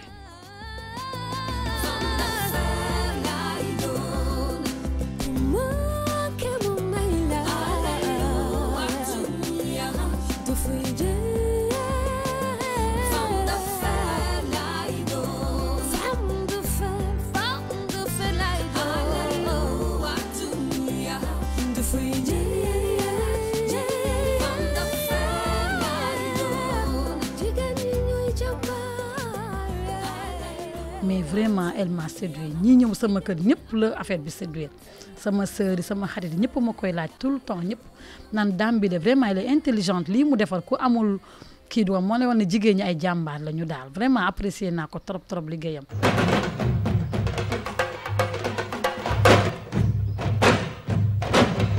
dañuy kontaan nag may non seulement ci label 221 bi mais ci jigéen parce que dañu gis ne que Sénégal macha allah jigéen ñi ñu ngi gëstu di def seen ay entreprise di ko def muy dem ñu ngi ci nuyu nag madame Ndaw Aïcha di sunu soppe moom itamit mais may seetu yi daal ni mu koy defaree jël kuddu yi et cetera inspiration boobule def entreprise am fas yéene ko mu jëm ca kaw daal kontaan nañ ci vraiment li nga ñu indil tey. am na solo bu baax muy artiste laa koy wax sax man parce que bu ma gisee miroir bi bu noir bi mu defar dama ne ko yow lii daanaka presque mën nañu wax ne c'est une œuvre d'art ñu ngi dem nag fekk ko Médina waaw Médina rue 19 fa lañ ko fekk mu fay liggéey te boo xoolee ci biir këram daanaka presque fa lay defee lépp d'accord waaw fa lay defee lépp fa lay daggee contreplaqué bi nga xam ne moom lay utiliser ak seetu bi dem uti ay xor noonu lañ koy waxee mooy coquillage yi waaw xor yi nag bu ngeen ko gisee ci reportage bi buy door a ñëw dafay ñuul waaw après nag day am benn produit bu mu ciy def boo xamante ne moo koy nettoyer ba mu set d'accord après nag bu door a jàll nag si design bi xool nag seetu bi dafay def bu rond wala ndax day doon seetu boo xamante ne bu mag lay doon boo xam ne mën nañ ko dugal ci salon wala ci beneen espace de travail daal boo xamante ne salon yi par exemple fi ñuy defar bopp salon du coiffure yooyu dinañ ko soxla mais li am solo ci reportage bi rek man li ma ci gën a neex mooy ne c'est une dame boo xamante ne dafa bañ toog croiser les bras d'accord ma ne ko lu la ci dugal mu ne ma man dama jàng ba pare am sama master en informatique de gestion mu ne ma ut liggéey ba sonn aw ma après bon ni may connecté woon nii rek ci Facebook bi ma gis lii mu lancé wu ci te yàggul sax donc gëm sa bopp rek ak gëm aussi talent boo xamante ne nit ku nekk mu ngi ci yow di nelaw absolument il faut que mu am dara lu koy réveiller bu yeewoo rek après jeex na te jamono da koo laaj sax nag foofu laay jeexalee ma wax rek ne reportage bi amoon na solo ñu indi ko ci tam-tam bi et puis genre dame yu mel ni ñi nga xam ne dañu créer di innover ñu jàppale leen ñuy commander li ñu leen di jàppalee du nenn lu dul nan commander rek ñu defaral la nga jël nga yóbbu sa salle wala nga yóbbu sa néeg wala nga may ko cadeau comme ni ko maman waxee sànq muy lu am solo donc au-delà des miroirs aussi dinay defar tamit ay décoration ay cadre photo pour des couples ak yooyu cadre photo bu mu munti doon d'accord daf ci defal maman xanaa waaw maman gis naa bu mu fa commandé parce que dama doon xel ñaar mais confirmé na ko waaw d'accord da ciy defar tamit ay montre aussi waaw montre yu mag yoo xamante ne dañ koy def ci salon horloge waaye yu mag a mag mais comme may li mu wax ne que ni comme maman li mu wax ne commande am dafa tardé est-ce que mi ngi jéem a professionnaliser wu di entourer wu d'une équipe assez expérimentée pour il faut des fonds pour ça en fait je pense que ne li tardé liggéey bi mooy comme ni ko maman waxee elle est seule benn nit dong moo koy dimbali donc je pense que ne maa ngi ko koy wax sax ba ñu paree tournage bi ma ne ko comme commande yi mu ngi commencer il va falloir te professionnaliser davantage créer une chaîne et trouver d'autres mains quoi ñeneen ñoo xamante ne dañ lay jàppale parce que moom mooy def lépp liggéey bi yëpp moo koy def livré parce que gis nañ ko muy livré mu ngi noonu te comme service de livraison yi tamit am na fi mën na ko ci toftal sa yokk ko ci exactement jàppale ci ça aussi jàppale ci emploi mais service de livraison yi am na ñoo xamante ay auto la aussi c'est-à-dire que maintenant moom si boppam sax mën na ko c'est quand même délicat voilà maintenant ñu ngi koy commencer di ko professionnaliser te moom bu demee moo koy installer tam très bien moom mooy installer en fait moom elle tient dafa naan bu defaree ba pare day bëgg dem et gis nga matériel bi mu yoree et tout les perceuses et tout on a vu moom mooy def lépp c'est très bien ba yegg ci kaw ni dama ko franchise ma bëgg a def nii dem ci métier en tout cas ñu ngi kontaan May parce que label 221 daf ñu soxal ñun RTS2 émission tam-tam parce que dañuy fësal lépp lu nga xamante ne bi sénégalais yi ñu ngi koy liggéey ak fu ñu mën a ne nag ci Sénégal May dana fa dem ñu wan leen bu ko defee ñun ñëpp ñu jàpp ci parce que chaque jour dama koy wax gaal gi bu mu def nii gaal gi na def nii ba pare di dem ca kanam ak kanam te ñun ñooy mën a tax bu ñu àndee def loolu mu dem ca kanam ak kanam kon nag ñu ngi lay gërëm di la sant bu baax a baax madame Guèye Maymouna Sy c'est toujours un plaisir en tout cas de te recevoir fii ci tam-tam mbokk yi ma dem xool nag Iba fan la toll moom itamit ci li nga xamante ne moom la ñu indil tey muy ay pat waaye tamit ànd ci ak ay poulet lu nga xamante ne bi xale yi bëgg nañ ko lool def na daal première cuisson bi am na leneen lu mu ci teg Iba fan nga toll tey ci plat bi nga xamante ne moom nga ñuy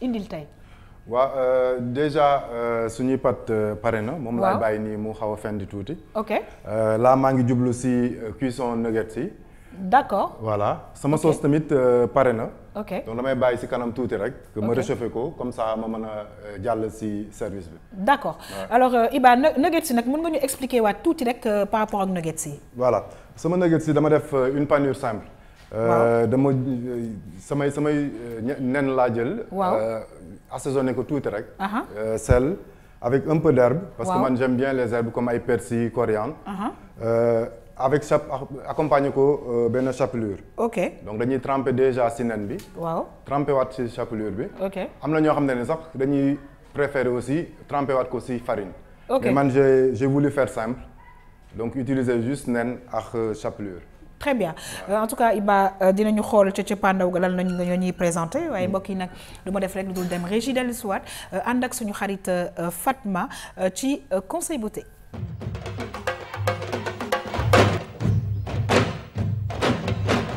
nag dañuy kontaan saa su ne di feggoo ak Fatma toute jolie comme d'habitude mais nag di ci remercier ku nga xamante ne bi Aminata mi ngi fii ci RTS2 service décoration moom itamit di def liggéey bu rafet saa su ne plateau yi moo la koy defaral ba mu rafet mu ñëw tegal la ko moom itam kontaan nañu ci liggéeyam bu baax a baax a baax Fatma tey lan nga ñu indil tey maa ngi wax détox waaye foog nga expliquer ñu bu baax a baax. waaw yaa xam kon nag détox. mooy li nga xamante ni.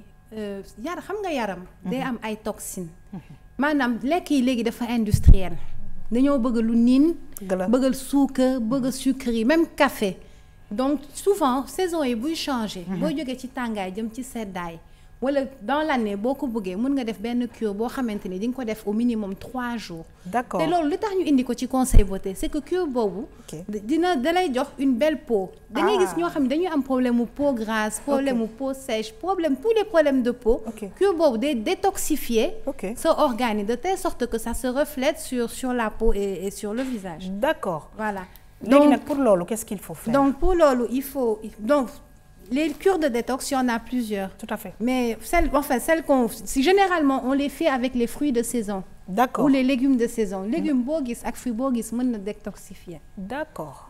En fait, lolo, ça pousse même les gens. Tu sais, médecin, il y a nit ku nekk war nga jël légumes de saison ak fruits légumes bu xew ak fruits bu xew. war nga ci mën a lekk. si bi muy xew. bu demee nga jël beneen bi ci topp. d'accord te loolu nag dafa am solo nag ci beauté loolu nit ñi xamul alimentation. Maquillage bu rafet. Une peau nette et saine, c'est d'abord à l'intérieur. Tous les jours, je le dis, c'est dans le ventre. Il faut se soigner d'abord. Boo gisee boo demee ci dermatologue bu la prescrire ay pommade ay crème bu yàggee bu dañul boo ñëwee da lay jox comprimé.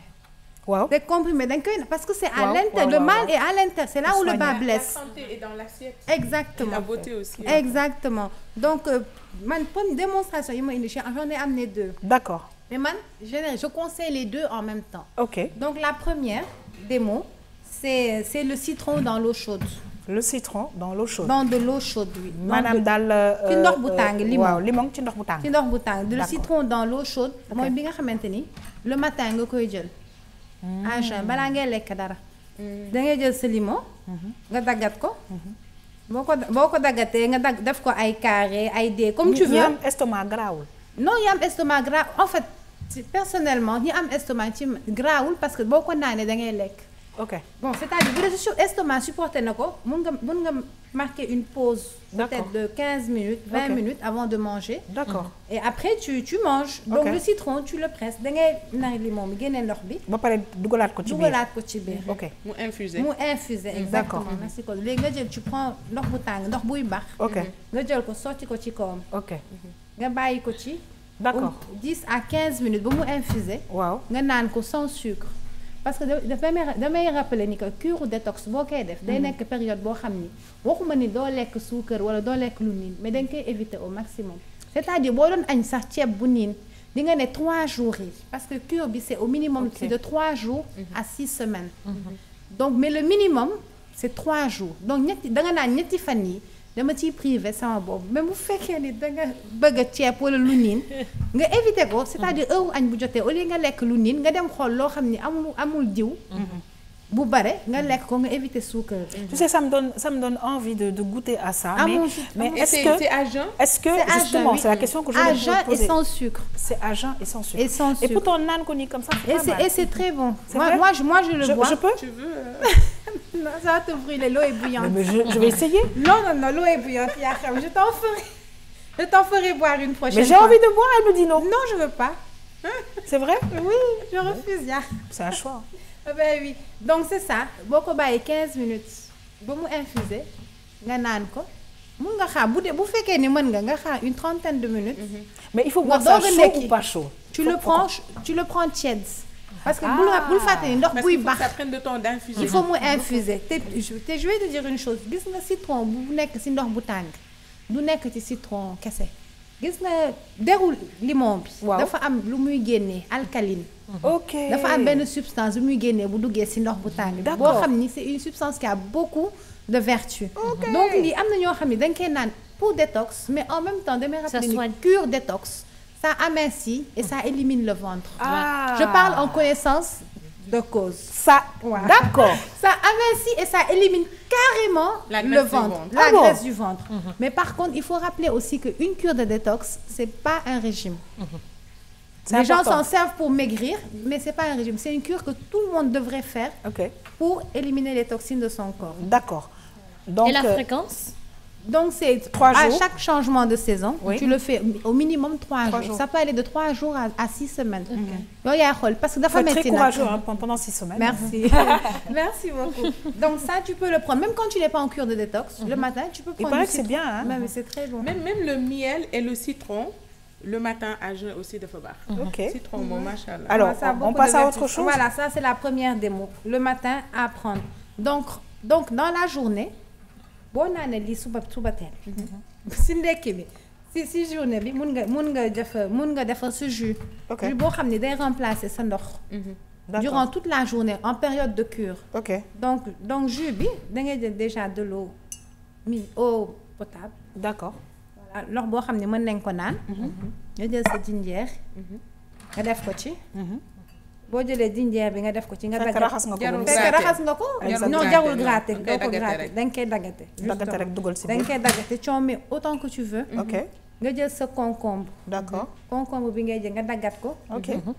En rondelle doo dindi der bi danga koy raxas bu mu set. Je rappelle nag que limon bi concombre bi jinjeer yi ak lépp danga koy raxas bu mu set wecc. parce que bu ñu fàtte ni fii béykat yi dañuy def ay pesticides si bu ñuy béy pour éviter yenn insectes yi. Donc il faut bien laver. Absolument. Avant d'utiliser, à moins que nga jënd ay légumes bio bi nga xam ne amul pesticide. Très bien. Voilà donc nga jël concombre bi dugal ko ci ak jinjeer bi. D'accord. boo paree nga jël limon bi itam doo dindi der bi. bi nga daggate. En rondelle. nga def ko ci moom it. D'accord. nga jël naana menthe. boo raxas bu mu set. nga def ko ci itam. Très bien. léegi c'est joli comme ça. Ben oui léegi lii nag boo ko defaree ba pare. da nga koy dugal ci frigidaire. Toujours sans sucre. Toujours sans sucre. D'accord. Tu prends de l'eau à température ambiante. Ok. C'est-à-dire ndoxu robinet wala ndoxu minéral boo xam ne ndox bi ngay naan boo xam ne seddul. D'accord. boo ko jëlee nga defal ko ni boo paree da nga koy dugal ci frigidaire bi. mu nga ko def guddi. parce que da nga ko war a bàyyi mu reposer 12 heures d'affilée. Ah d'accord. Est-ce que par exemple soo ko defee nii le lendemain da nga koy naan balaa ngay ndekki wala da nga koy naan noonu. da nga koy def jus pour la journée. Est-ce que tu peux le faire au bureau par exemple. bien sûr tu passes toute la journée au bureau. bien sûr te balaa nga koy naan bu la neexee nga bàyyi ci légumes yi. ak citron bi ak yooyu. bu la neexee itam nga dindi ko. yow yaay xool selon le goût parce que nag day am goût. dafay weex. du weex mais day am goût. Fatma bureau bi moo ma ci jaaxal. bureau bi ko du wax nii ne pour mën na ko yóbbu bureau. bien sûr parce que généralement boo ko naanee daf lay def jaare. man en tout cas en fait man du ma def jaare. man li may def ça dépend des organismes. voilà ça dépend des organismes man li may def ça me fait éliminer. ça me fait uriner. D'accord. Tu urines beaucoup dans la journée. D'ailleurs moo tax ñi nga xamante ni ils ont peut-être une maladie des reins. ñu consulter médecin balaa ñuy def lii. Est-ce que ça désaltère? Parce que tu urines beaucoup. Est-ce que ça désaltère? Justement ça. Alors j'avais insisté tout à l'heure parce que j'avais soif. T'avais pas compris que j'avais vraiment soif. Oui, Fatma. Mais alors, tu sais qu'est-ce que je propose? Tu gardes ça parce que j'avais soif. Comme ça, tu pourras goûter. Et puis c'est très joli en fait. Bien sûr, c'est beau à voir. Et si tu veux, tu enlèves ce qu'il y a à l'intérieur. Mais c'est quand tu es en cure de détox Maman Ndiaye, da nga ko war a naan dans la journée. mooy remplacer sa ndox parce que moo lay permettre nga éliminer lii ak lii. Très bien. Alors Fatma, on va te laisser terminer. Donc c'est un conseil boo xamante ne bi yaa ngi koy jox téléspectateurs yi, c'est-à-dire que saison bu jot dañu soxla détox. Bon xam naa Sénégalais ils vont jamais choisir plusieurs semaines. 3 jours yi, je pense que ça va même avec beaucoup d'efforts. 3 jours de détox comme ni nga ko waxee. C'est bien pour la santé, c'est bien pour la peau, etc. Je te laisse terminer. D'accord, Yakham. Ben, je remercie tout le monde. Je vous remercie, vous, mes collègues et tout. Moi, je remercie tous les téléspectateurs de la RTS2. Je remercie en particulier Jolie Thiam qui m'a coiffée. Magnifique, magnifique. D'accord, merci beaucoup. Donc, elle est au 77 654 54 17. J'en profite pour souhaiter un joyeux anniversaire. Ah, Jolie Thiam. Ndax tey anniversaire am la. D'accord. Te nag cerise sur le gâteau. Jolie Thiam ak sama yaay ñoo bokk anniversaire. Wow. Donc maa ngi souhaiter un joyeux anniversaire à Jolie Thiam et à ma maman chérie que j'aime beaucoup. Joyeux anniversaire, maman. Alors toute l'équipe de la RTS2 ñu ngi souhaiter tout d'abord un joyeux anniversaire à Jolie Thiam. Mais nag di beral joyeux anniversaire à notre très chère maman, la maman de Fatma Diop, parce que ñoom ñëpp suñu ay yaay lañ ñoom ñëpp lu ñu def ñu wax ñu apprécier kon nag maman dundal ba mu yàgg yàlla na yàlla sàmm la sàmm seen njaboot. En tout cas Fatma ñu ngi lay remercier. Ça a été un plaisir. Merci beaucoup. Je te fais de gros bisous et par la même occasion beaucoup de bisous à la maman. Alors justement ñu ngi ñëw ak benn clip dans quelques instants. Pour faire plaisir à notre maman et à Jolie Thiam waaye laata loolu damay remercier Fatma encore une fois ci vraiment lim ñuy indil bu baax a baax di remercier May kañ may remercier tey. alors tey Yakham nag téléspectateurs yi ñoom laay remercier saa su ne mais particulièrement Fatma parce que tey moom man j'ai beaucoup appris ak conseil beauté bi nga xamante ne indi na ko tey et xam naa ne su ma demee kër ga dinaa ko répéter donc damay dugg rek ci biir brèche anniversaire yi aussi sa kal bi nekk fii Malade Sarr nekk service commercial anniversaire am il y a juste 2 jours la ko doon fêté donc dañ koy souhaiter joyeux anniversaire wante sa doom itam waaw bébé Demba bébé Demba bu Ramatulaay waaw madame Niang moom tam ñu koy wax joyeux anniversaire dañu ñëw séjour Dakar kon ñu koy ñaanal mu dund ba yóbbu papam ak yaayam Makka gudd fan amiin happy birthday si ñun ñëpp ñi nga xamante ne bii si ñun la ñu bokk bu baax a baax merci beaucoup madame Guèye Maymouna Sy plaisir de te retrouver la semaine prochaine maman Dieye la belle maman Dieye kan ngay remercier maman. Mamour Thiam lay remercier moom mi nga xamante moom moo ma solal robe bu rafet bi. Mamour maa ngi lay remercier bu baax moom sama frère la sama xarit la. mën ngeen ko fekk fële na le ci HLM Grand Yoff. numéro téléphone am 77 la 531 04 03. moom lay remercier ci ñaw bi.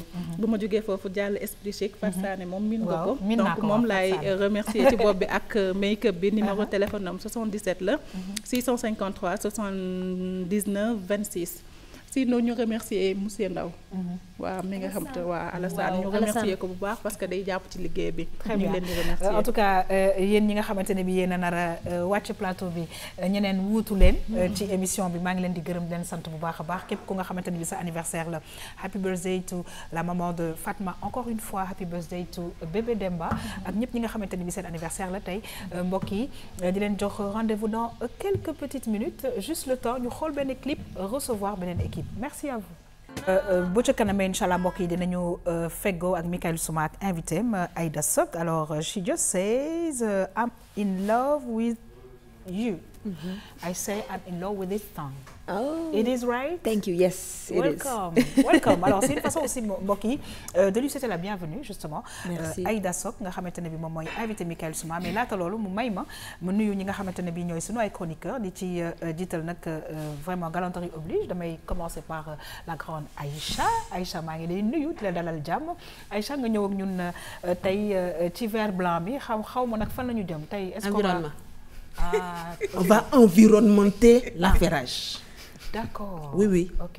yaa xam ni nga ko commencé métti na tey le samedi on va environnementer. C'est-à-dire que c'est des émotions à transmettre. Ah d'accord commencé nga. waaw donc yaa xam dama la namoon parce que gëj naa la gis torop. Ah ça fait une semaine. Ça fait une semaine te une semaine dafa baaxee. dëgg maa ngi lay nuyu. di la fay suñu invité bi. waaw. ñu doo koy wax ci anglais parce que moom ay. non ma chérie. ah déedéet wax ko dara rek. non même point dessus. dara rek. Ah non bonjour. déedéet wax ko. Non bonjour c'est français. waaw wax ko dara ci anglais rek après ñu continuer ci Michael. Est-ce que. waaw. donc anglais bi c'est un passage obligatoire. waaw obligatoire la waaw vas-y rek. donc rek. You are beautiful. Thank you. Oui bravo. You're right. Vous me faites parler anglais à 11h. Aïcha maa ngi lay remercier toujours un plaisir de te recevoir. Plaisir partagé. waaye nag di dalal jàmm bu baax a baax suñu Michael Souma national Michael ñoo ngi lay dalal jàmm di kontaan saa su ne parce que nag ak yow dañuy am ay découvertes yu am solo. di la dalal jàmm ci plateau Tam Tam samedi bi. jërëjëf yaa xam maa ngi lay nuyu di nuyu ñi fi toog ñëpp ci plateau bi di nuyu suñu mbokku téléspectateurs yi. Très bien alors Aïda sànq jotoon naa la nuyu tuuti Aïda dañuy kontaan parce que nag saa su ne dañuy fésal ay artistes rawatina ay découvertes yu mel na yow nga nekk jeune ba noppi nag di yëngu bu baax a baax am naa ne dinañu am waxtaan yu xóot parce que gis naa ne que vraiment ay kora ay mbir daal ñu ngi ci li nga xamante ne bi yaa ngi koy liggéey ma bàyyi la nga nuyu téléspectateur. waaw maa ngi leen di nuyu yéen ñëpp di leen remercier yéen ñëpp ci invitation bi je suis très heureuse d'être là merci à tonton Souma ci invitation bi ça fait vraiment plaisir d'être là et puis que di mën a wan ni may def waa Sénégal di leen nuyu et puis vraiment di leen remercier. Très bien et puis style bu nice parce que je sais pas caméraman bi mi ngi koy gis mais il y a les bottes et tout c'est vrai qu'il commence à faire un peu frais au Sénégal. Alors mbokk yi dañuy daal di dem rek ci li nga xamante ne bi moom mooy bon plan di ci nuyu bu baax a baax la grande Saint-Louisienne Khady Didi waaye tey nag ki ko fi toogal mooy suñu xarit madame Cissé Kodou Mohamed ñu xool bon plan mbokk yi dalu waxtaan ci.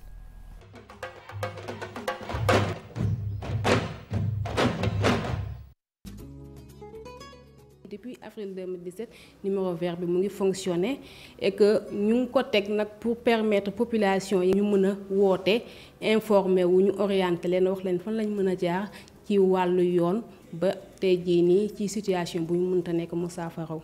dañ ko mettre en place pour jéem a def benn proximité créer la proximité entre population yi ak droit bi permettre leen ñu am accès facile à la justice moom moo tax ñu mettre ko en place donc ligne verte bi suñ ko defee mettre en place njëriñ bu bëri rek lañ ci mënta ngi c'est-à-dire que mun na combler zone yi nga xamante ne boutique de droit yi nekkuñu fa mais également dina permettre ñu am benn population yi ñu mën a nekk fu ñu toll ñu mën a am ñu wootee te duñu fay dara ñu am information yi nga xamante ne moom la ñu soxla léegi nag su jaree tey jii ni nit ki mën na woote fekk localité bi Pikine la gën a jege wala mu nekk Thiès ñun duñu hésiter ne la jëlal adresse bi nga dem boutique Thiès jëlal adresse bi nga dem boutique de Kaolack ainsi de suite c'est pour au moins ñu gën a mën a coordonner ak yeneen boutiques yi ñu mën a xam naka nit ki selon localité bu mu wootee yan ban boutique lañ ko mën a orienter pour mu ñëw ñu conseiller ko orienter ko assister ko ci procédure bu mu mënta nekk.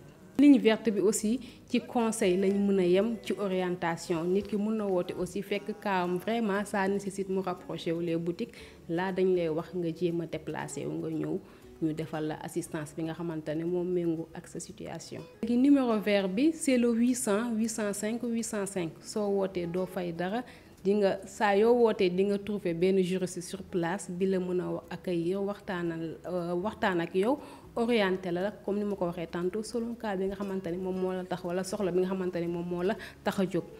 am nañ ay suñu ay horaires yu muy ubbi c'est-à-dire du lundi au vendredi de 9h à 13h.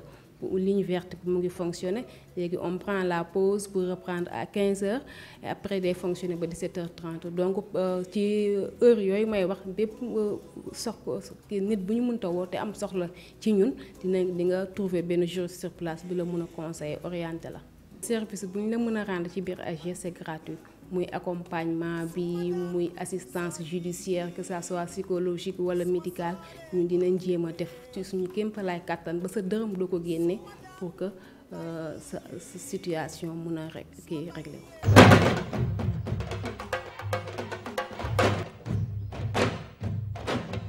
ok nag xam ngeen ne ay waxtaan day am ci suuf laata sujet yi di ñëw. Aïcha nee na c'est important c'est même trop important. y a pas plus bon plan bi. Aïcha nu indi tey te ñu dénk ko tey madame Cissé xam nga lu tax man je ne comprends plus et je ne sais même plus dans quel pays je suis. xam ngeen lu tax. mais violence yi may dégg man comprendre tuma donc il était hyper important. C'est vrai que xam nañ numéro bi parce qu'on travaille avec les gens de AGS, Association des juristes sénégalais. Mais le 800 805 code, en tout cas on vous remercie, l'idée est excellente. muy yow ak Hadi Didi parce que fi violence yi toll il faut que nit yi am fu ñu mën a sukkandiku.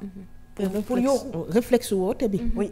Effectivement Yakham on est parti du constat que temps yi violence yi dafa bari torop surtout si waaye dencante yi wala en tout cas ci ñi bokk góor gi wala ñi bokk en tout cas famille bi.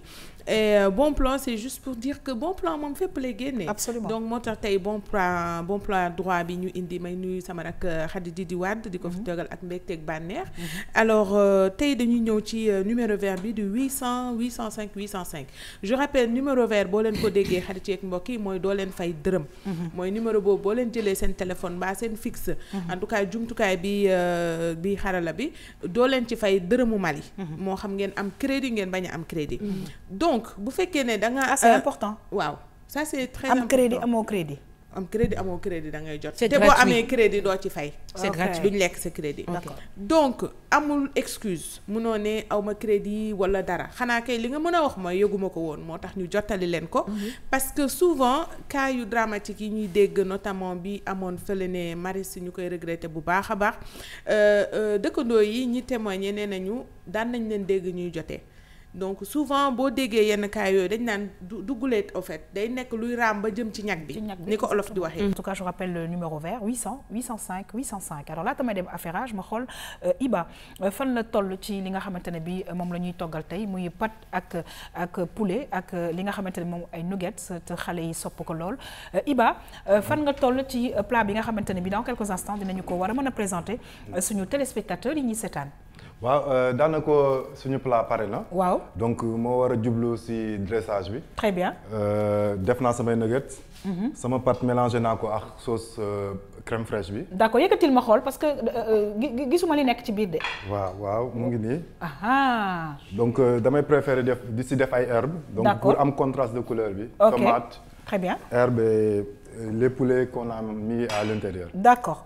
Très bien kon nag Iba ñu bàyyi le temps ngay dressé ñu dem ci affairage jeexal ak musique bu ko defee nga indil ñu plat bi ci plateau bi mbokk yi damay dem régie dellu si waat ñëw ak yéen ci li nga xamante ne bi moom mooy affairage ànd ci ak sunu xarit Aïcha Touré.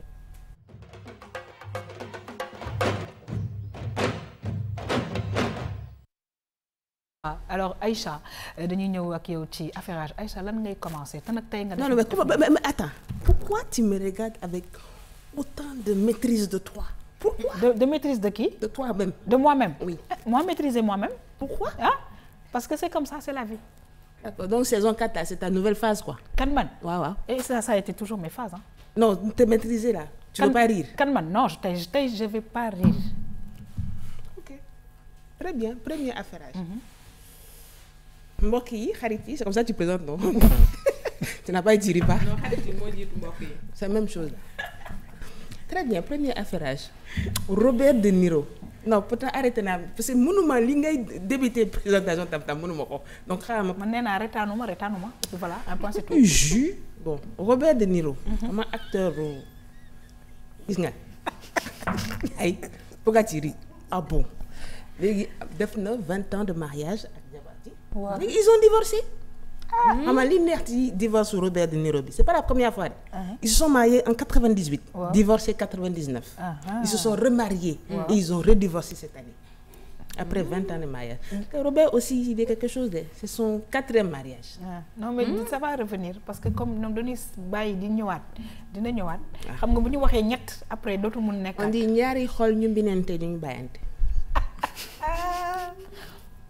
ëpp na waaw. deuxième affairage. am na suñu mbokk boo xam ne. footballeur la bon nationalité française la am. waaw il s'appelle Benjamin Mendy. Benjamin Mendy nee na. day jël xuloo Donald Trump. waaw ak Macron en charge. il a mis ça sur sa tête. comme ça. oui parce que nee na Macron en tout cas Trump day nekk ci réseaux sociaux yi di que ne oui tu n'as pas assez de code di que critiquer politique Benjamin ne ko yow. nee na Macron faut te taire moi je vais prendre le palabre en charge comme je t'ai dit tout à l'heure prête-moi ta palabre donc Benjamin a pris le palabre de Macron contre Trump. Voilà. Benjamin ouais. Oui, Benjamin c'est un Mendy hein. Ah oui. Nous les Sénégalais on n'est pas là pour s'amuser. Je peux. Oui, tu peux. Tu l'as pas dit, tu dis pas. Mais si, mais j'ai pas rien. Très bien. am na benn sénateur boo xam ne. waaw. il a 100 ans. te xam li ma jaaxal dafay mel ni affaire da nga ko fekkee. dëgg fit. dama ko fekkee. waaw. anniversaire u paa bi 100 ans sénateur la. mu ngi ci Sénat camerounais il a 100 ans. c'est vrai. oui. c'est le plus vieux sénateur dans le monde mondial. dans le monde mondial. ok. D'accord. Merci. mais réalisateur bu def photo bi. photo paa bi paa baa ngi nii. paa baa ngi nii. paa bi tamit il a duré dans la politique hein. Il était dans le Sénat depuis combien d'années. mais pourtant il fait moins jeune que 100 ans. il fait moins que 100 ans. dinaa leen wax benn affaire nag. ama Photoshop am na. dañ ko photoshopé photo bi xoolal bëti. il a 100 ans. ah bon il est plus vieux que ça. il est plus vieux que ça voilà ñu rafetal ko. d'accord parce que 100 ans quand même c'est pas n'importe quel âge. je me disais bien. mais bon tu sais en Afrique aussi hein mun na am 100 et quelques d'ailleurs. c'est vrai 100 et quelques ba pare tient toujours. alors donc joyeux anniversaire à notre sénateur. voilà Nati la. xam nga daaw. dafa daaw saison tam bi romb. mooy daaw rek di. waaw daaw bon oui daaw dama waxoon Paris Hilton. waaw dañ koy takk. daf ma woo ne ko ne ma fiançailles elle a arrêté avec l'acteur américain. mais c'est que y a un palabre. parce que dafa dañuy bàyyante ñoom ñaar. ba pare elle dit qu'elle ne rend pas la bague. mais léegi dama amoon valeur bague bi. non mais léegi dama leen di poser question. ku xas ba bàyyi sa copine. waaw dañ koy laaj bague bi. ah non boobu rafetul. rafetul Aïda boobu rafetul. non c'est à moi. tu m'as donné je ne te rends plus. ah oui et puis ku maye xaw ma sa yaay day jur doom maye nangu sa yaay day jur doomu jaan. loolu lañ doon wax de waaw. doomu chat. doomu jaan en fait c'est juste pour te dissuader de reprendre ce que tu as donné. ah d'accord en tout cas de Paris nana du delloo bague bi. elle a raison oui et puis moi si c'était je lui ai dit faut pas rendre. La bague coûte $2 millions. C'est ta copine comme ça quoi? Non, on faisait une connaissance. On n'a pas à ce stade. De toute façon, quelqu'un qui a annulé son mariage, il allait faire quoi là-bas? Pas de problème. Alors que toi, tu cherches un mari avec torche à midi. J'ai trouvé. Ah tu as trouvé? Bon. Où ça? Mais à suivre. Je ne vais pas tout dire ici. Ah d'accord. Ok. En tout cas, 2018, les moudières. Ah, en fait, soit dit en passant, les filles qui attendaient le mariage pour 2018, il reste juste 11 samedis. Donc, il faudra vous accélérer chez les marabouts et tout, ça va aller. Chez les marabouts? C'est la mode. Faudra me prévenir à temps, je viendrai chanter à ton mariage, Inch'Allah. Aïda. Oh, ça fait plaisir. Ça fait très plaisir. Non, qui Jamaïque la nara mariée. Non, Guatemala. Fu mënti doon da naa ko topp rek. Voilà. Guatemala. En parlant de Guatemala. Oui. Xam nga fii dañuy dégg peine de prison de 20 ans, 30 ans. Là-bas, c'est 5161. Ah. Aïe. Mais ça, c'est pas à vie? Non, c'est pas à vie, c'est à descendance, c'est à descendance. C'est tes enfants, tes arrière-enfants, tes... Ouais, 5160 ans, parce que Congo, dafa rey 171 personnes. Léegi, voilà. Et guerre boobu, c'était en 1982. Mais je n'ai jamais entendu une sentence comme ça. Mu ngi nii. Dernier affairage, c'est samedi. On va rejoindre Michael dans la danse. Aïcha. Aïcha. Voilà, c'est une vidéo. Aïcha, c'est parti. Waga, waga, waga, waga. On the dance floor. Before we start, I want rebel. See me now with the wrong cable. Blue motor now honorable. Too much money, uncountable. No time, go chop gravel. Pull up the plane, I want travel. I want drink and I want ice. I want jollof and I want 1,000. See my shit, I want 1,000. I don't spend like 250. Come shop in my new kitchen. My outfit now new season. I don't land like Land Rover. Hey, fine girl in a Range Rover. Hey, champagne with a pump soda. You don't shot, see hangover. Hey, pastor, right the party. Ferrari, Bugatti. I'm too hot like 230. Get that on your ring finger. Hey, no delay, I beg, no linger. Pull up, true that. I know the sweet that throw free that. Des phases ici. Oui, c'est samedi. En tout cas, Aïcha, ça c'est dañuy kontaan dañuy bëgg di feggoo ak yow parce que c'est samedi et vraiment xam nga dans la semaine liggéey bi wàcc dugg génn xam nga doo tal reetaan. Les rentrées sortir. Et là vraiment man je vais encore garder ça jusqu'à samedi prochain. Bien. Ma continuer waat reetaan. Vraiment merci beaucoup Aïcha. Toujours un énorme plaisir. Partagé. Merci beaucoup Aïcha. Bisous. Alors monsieur Michael Souma tey ngeen ñu benn artiste bu nga xamante ne bi mi ngi ci sunu plateau duñu def rek lu dul mbokk yi dem parce que am na extrait bu ñu xooloon mais ñu dem xoolaat tuuti bu ko defee mën a yaatal waxtaan bi nag pour que ngeen gën a xam ki nga xamante ne moom mooy Aïda Sock ñu dem dellusi. Simplement magnifique, je pense que genre musical bi dinañ ci ñëwaat mais Michael dañuy kontaan parce que nag lii la ñu soxla justement ci émission Tam Tam du samedi ce sont des découvertes et justement une jeune fille bu nga xamante ne mi ngi def musique bu neex et à mon humble avis bien exportable. Voilà, Michael, merci pour cette découverte. Alors donc Yaham, merci. C'est vrai que c'est un plaisir que d'inviter Aïda Sock dans cette rubrique musique, dans cette émission Tam Tam. Aïda Sock nak nek. Moi j'aime bien quand tu parles wolof. Ah oui? Oui. Alors, lui aussi, il va se moquer de moi. Aïda Sock nak jigéen bu xarañ ci wàllu musique. Et comme j'ai l'habitude de le dire, Sénégal dafa bari talent. Dëgg la.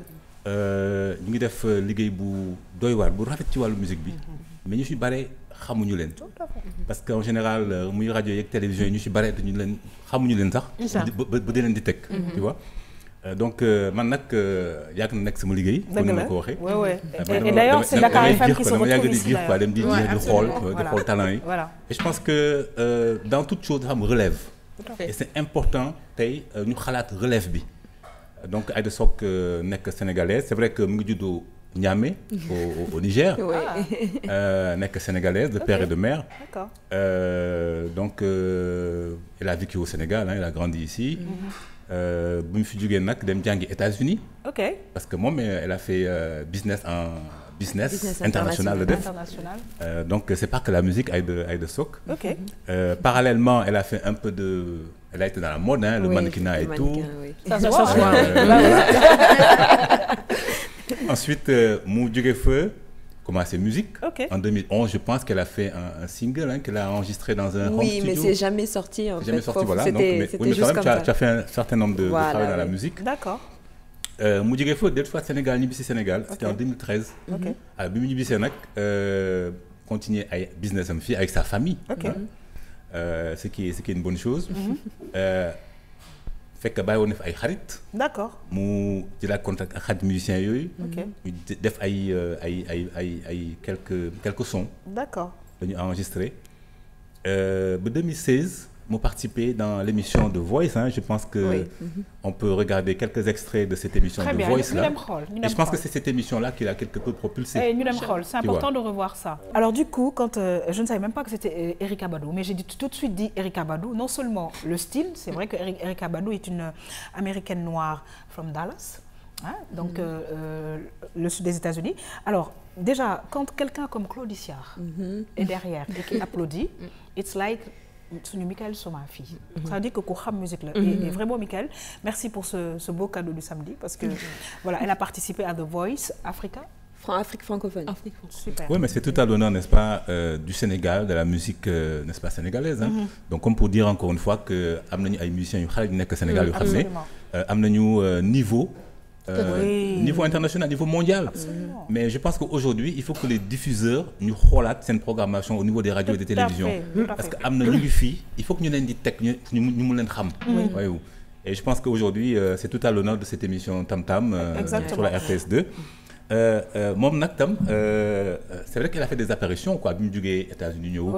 Notamment avec le groupe Daradi Family. Oui, ils m'ont beaucoup poussé pour voilà, les lives. Daradi l'a beaucoup poussé aussi. Hein. D'accord. Alors moi j'aimerais aussi, Michael, même 2 secondes, expliquez-nous un peu ce genre musical. C'est-à-dire que, tu vois, Nit aussi ce parcours de Flay Top, né à N'Djamé, tu vois, un séjour aux États-Unis, sénégalaise, etc. Donc il y a plusieurs influences en fait. Oui, il y a vraiment énormément d'influences parce que par exemple, depuis que je suis allée à l'école, Lauryn Hill, avec ma sœur dans la voiture, mon album, je suis de Miss Education of Lauryn Hill, partout. Même jusqu'à aujourd'hui, si je commence à manquer d'inspiration, je vais déclouer l'album Bobo. Erykah Badu, Jill Scott, avec Newbody. Après, il y a mon père aussi qui était un grand, il avait un grand amour pour la musique. D'accord. Donc, il écoutait, j'ai une collection de vinyles de toutes sortes de musique. Okay. Donc, il y a toutes ces influences, que ce soit africaines, européennes, américaines. Oui, il y a beaucoup de... J'écoute beaucoup aussi de Hugh Masekela, d'Afrique du Sud, le jazz sud-africain, de ce genre de musique. Et donc, il y a tout ce mix. Moi, dama egg ba à un point, bon, ban style de musique là, def nakala comment le définir. Chilane, ok, bon, n'a créé ben tour de ça, c'est ça. C'est SAHH, donc c'est Soulful Afro Hip Hop. Parce que de temps en temps, je me retrouve à rapper Defna Galsen Hip Hop Award Cypher. Moi, je tout direct modèle au Michael. Ah oui, vas-y. On t'écoute. Donc ouais, voilà. Ma mère le tire. Ah ben oui, tout de suite. Dans la nuit diable. Oui. I'm the band. Thought he was all I wanted, thought he was all I needed. Could get him out of my system, I felt so undefeated. But guess what? I found myself again. So bye-bye, won't break my heart again. I didn't see it coming, I never could imagine that he could take me and just see me like I didn't matter. I won't lie, mad at myself, won't cry, somebody else. Mais ça donne aussi un peu de Lauryn Hill. Voilà. Mais elle l'a dit. Et puis c'est le même style. Non, machin, ça change. Elle écoute. Ça change de ce qu'on a l'habitude d'entendre et de voir. Franchement, merci Michael. Tout à fait. Alors c'est vrai que voilà, donc voilà quoi. Je pense que musicien ou on a une culture musicale. Absolument. Donc c'est important parce que mun na ko aider ci lu bare ci carrière am. Mais xam nga en ce moment on parle de musique actuelle. Oui. Et je pense que ñoom ci génération boobu la ñu bokk. C'est la nouvelle génération de ces musiques actuelles là. Oui. Peut-être mu wax ñu rek moom nag ban vision la am justement ci musique actuelle boobu. Parce que aujourd'hui quand on prend l'exemple du Nigeria par exemple, de l'Afrique de l'Est, hein, donc tout ce qui est Nigeria, Kenya, Rwanda, en fait c'est l'émergence de la nouvelle musique, n'est-ce pas, urbaine. Alors, il y a une inspiration, une khalat, je pense que génération bu bees bi en fait ce qui est bien c'est que ñoom ñëpp léegi dañu gën a gëstu ci di def recherche musicale. Absolument. Di def recherche, c'est-à-dire di déglu un peu de tout et d'essayer de mélanger tout ça, mais toujours di bàyyi xel ci ñun fi ñu jóge ñun. Parce que c'est pas parce que Nigérians yi ñoom dafa marché que ñoom seen formule dina marcher pour ñun Sénégalais. Voilà, donc ñun tam war nañ ut suñu formule. Donc c'est bien de voir par exemple léegi ni ñuy defee mbalax trap mbalax ak tout ça passa beats ak yooyu ni ñuy defee seen beats yi ak yooyu. Mais est-ce que ce n'est pas quelque part du suivisme? Parce que ça dit, nous, on ne crée pas, on suit un courant musical. Il y a ça aussi, mais par contre, moi, je trouve que l'affaire est changée pour part. Parce que les plus nous dem, plus nouvelle génération, nous sommes éloignés de suivre. En tout cas, c'est une très grande chanteuse. Et nous lui souhaiter bonne continuation. Comme j'ai dit, nous sommes RTS2 parce que bon, on n'a pas pu tout développer cette émission, mais ce n'est pas possible. En tout cas, c'est une fierté pour nous. Merci. Et justement, di le ñaanal parce que ni wax ndaw dañu koy ñaanal. Et puis ce qui est bien, c'est que def ngay études. Je sais pas ndax da nga bolé les études plus la musique ou en fait, j'ai de me focaliser sur étudier musique bi, c'est venu bien après. Jotna liggéey ci compagnie corporate jotna commencé business avec la famille et tout ça, donc loolu yëpp def naa ko ba pare soogay dugg ci musique bi. Très bien. Et ça te fait vivre un peu? Oui, franchement, dama ko jappé comme ben business. Donc au début, bien sûr, tout début est difficile. Ci business bo mën ci dugg. Mais la clé c'est baña bay. Alors tu vas nous préparer une chanson. Le temps que Iba arrive, da ngay xalat ben way bo xamné en acapella. On pourra aussi t'accompagner parce qu'il y a un musicien et il y a plusieurs animatrices. Parce que c'est en fait Dakar FM qui est un peu, tu vois, qui est représenté un peu quelque part. Alors Iba, su nekkee pare na Iba nga yegg si justement ak sa plat bi nga xamante ne bii tey moom nga ñu indil donc tout naturellement Iba tu es à côté de moi et non à côté de Aïcha s'il te plaît. Voilà.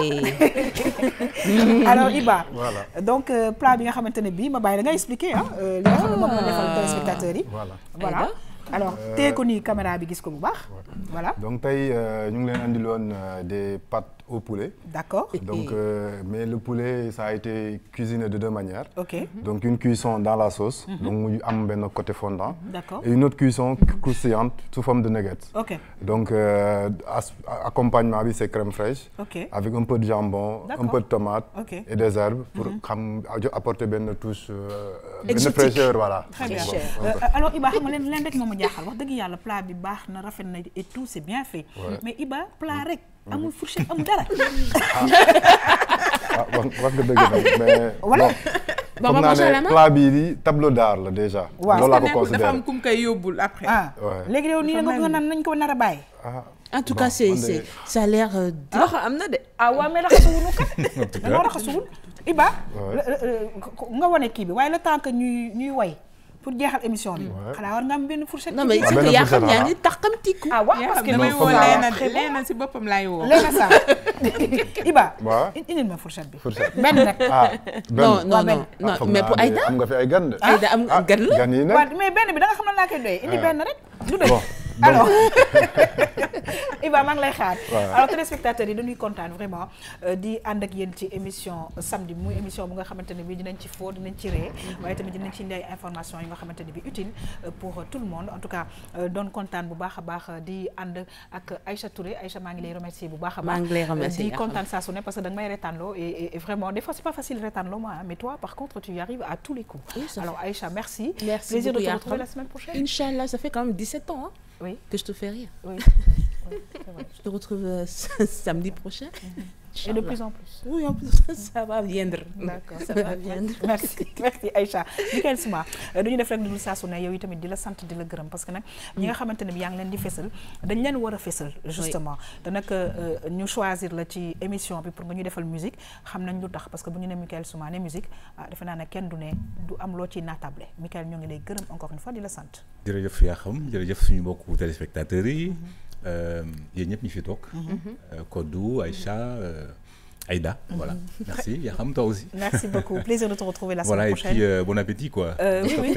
Parce que moi, je en fait. Madame Cissé, je vais remercier. Merci. Il y a eu des contents de sujet aussi. Oui. Excuse-moi, Kodou, def-moi sama collier. Est-ce que je peux me dello? Non, je vais me dello. Bah oui, mais vous réglez vos affaires après. Hein, ça, c'est... Non, mais c'est un affairage.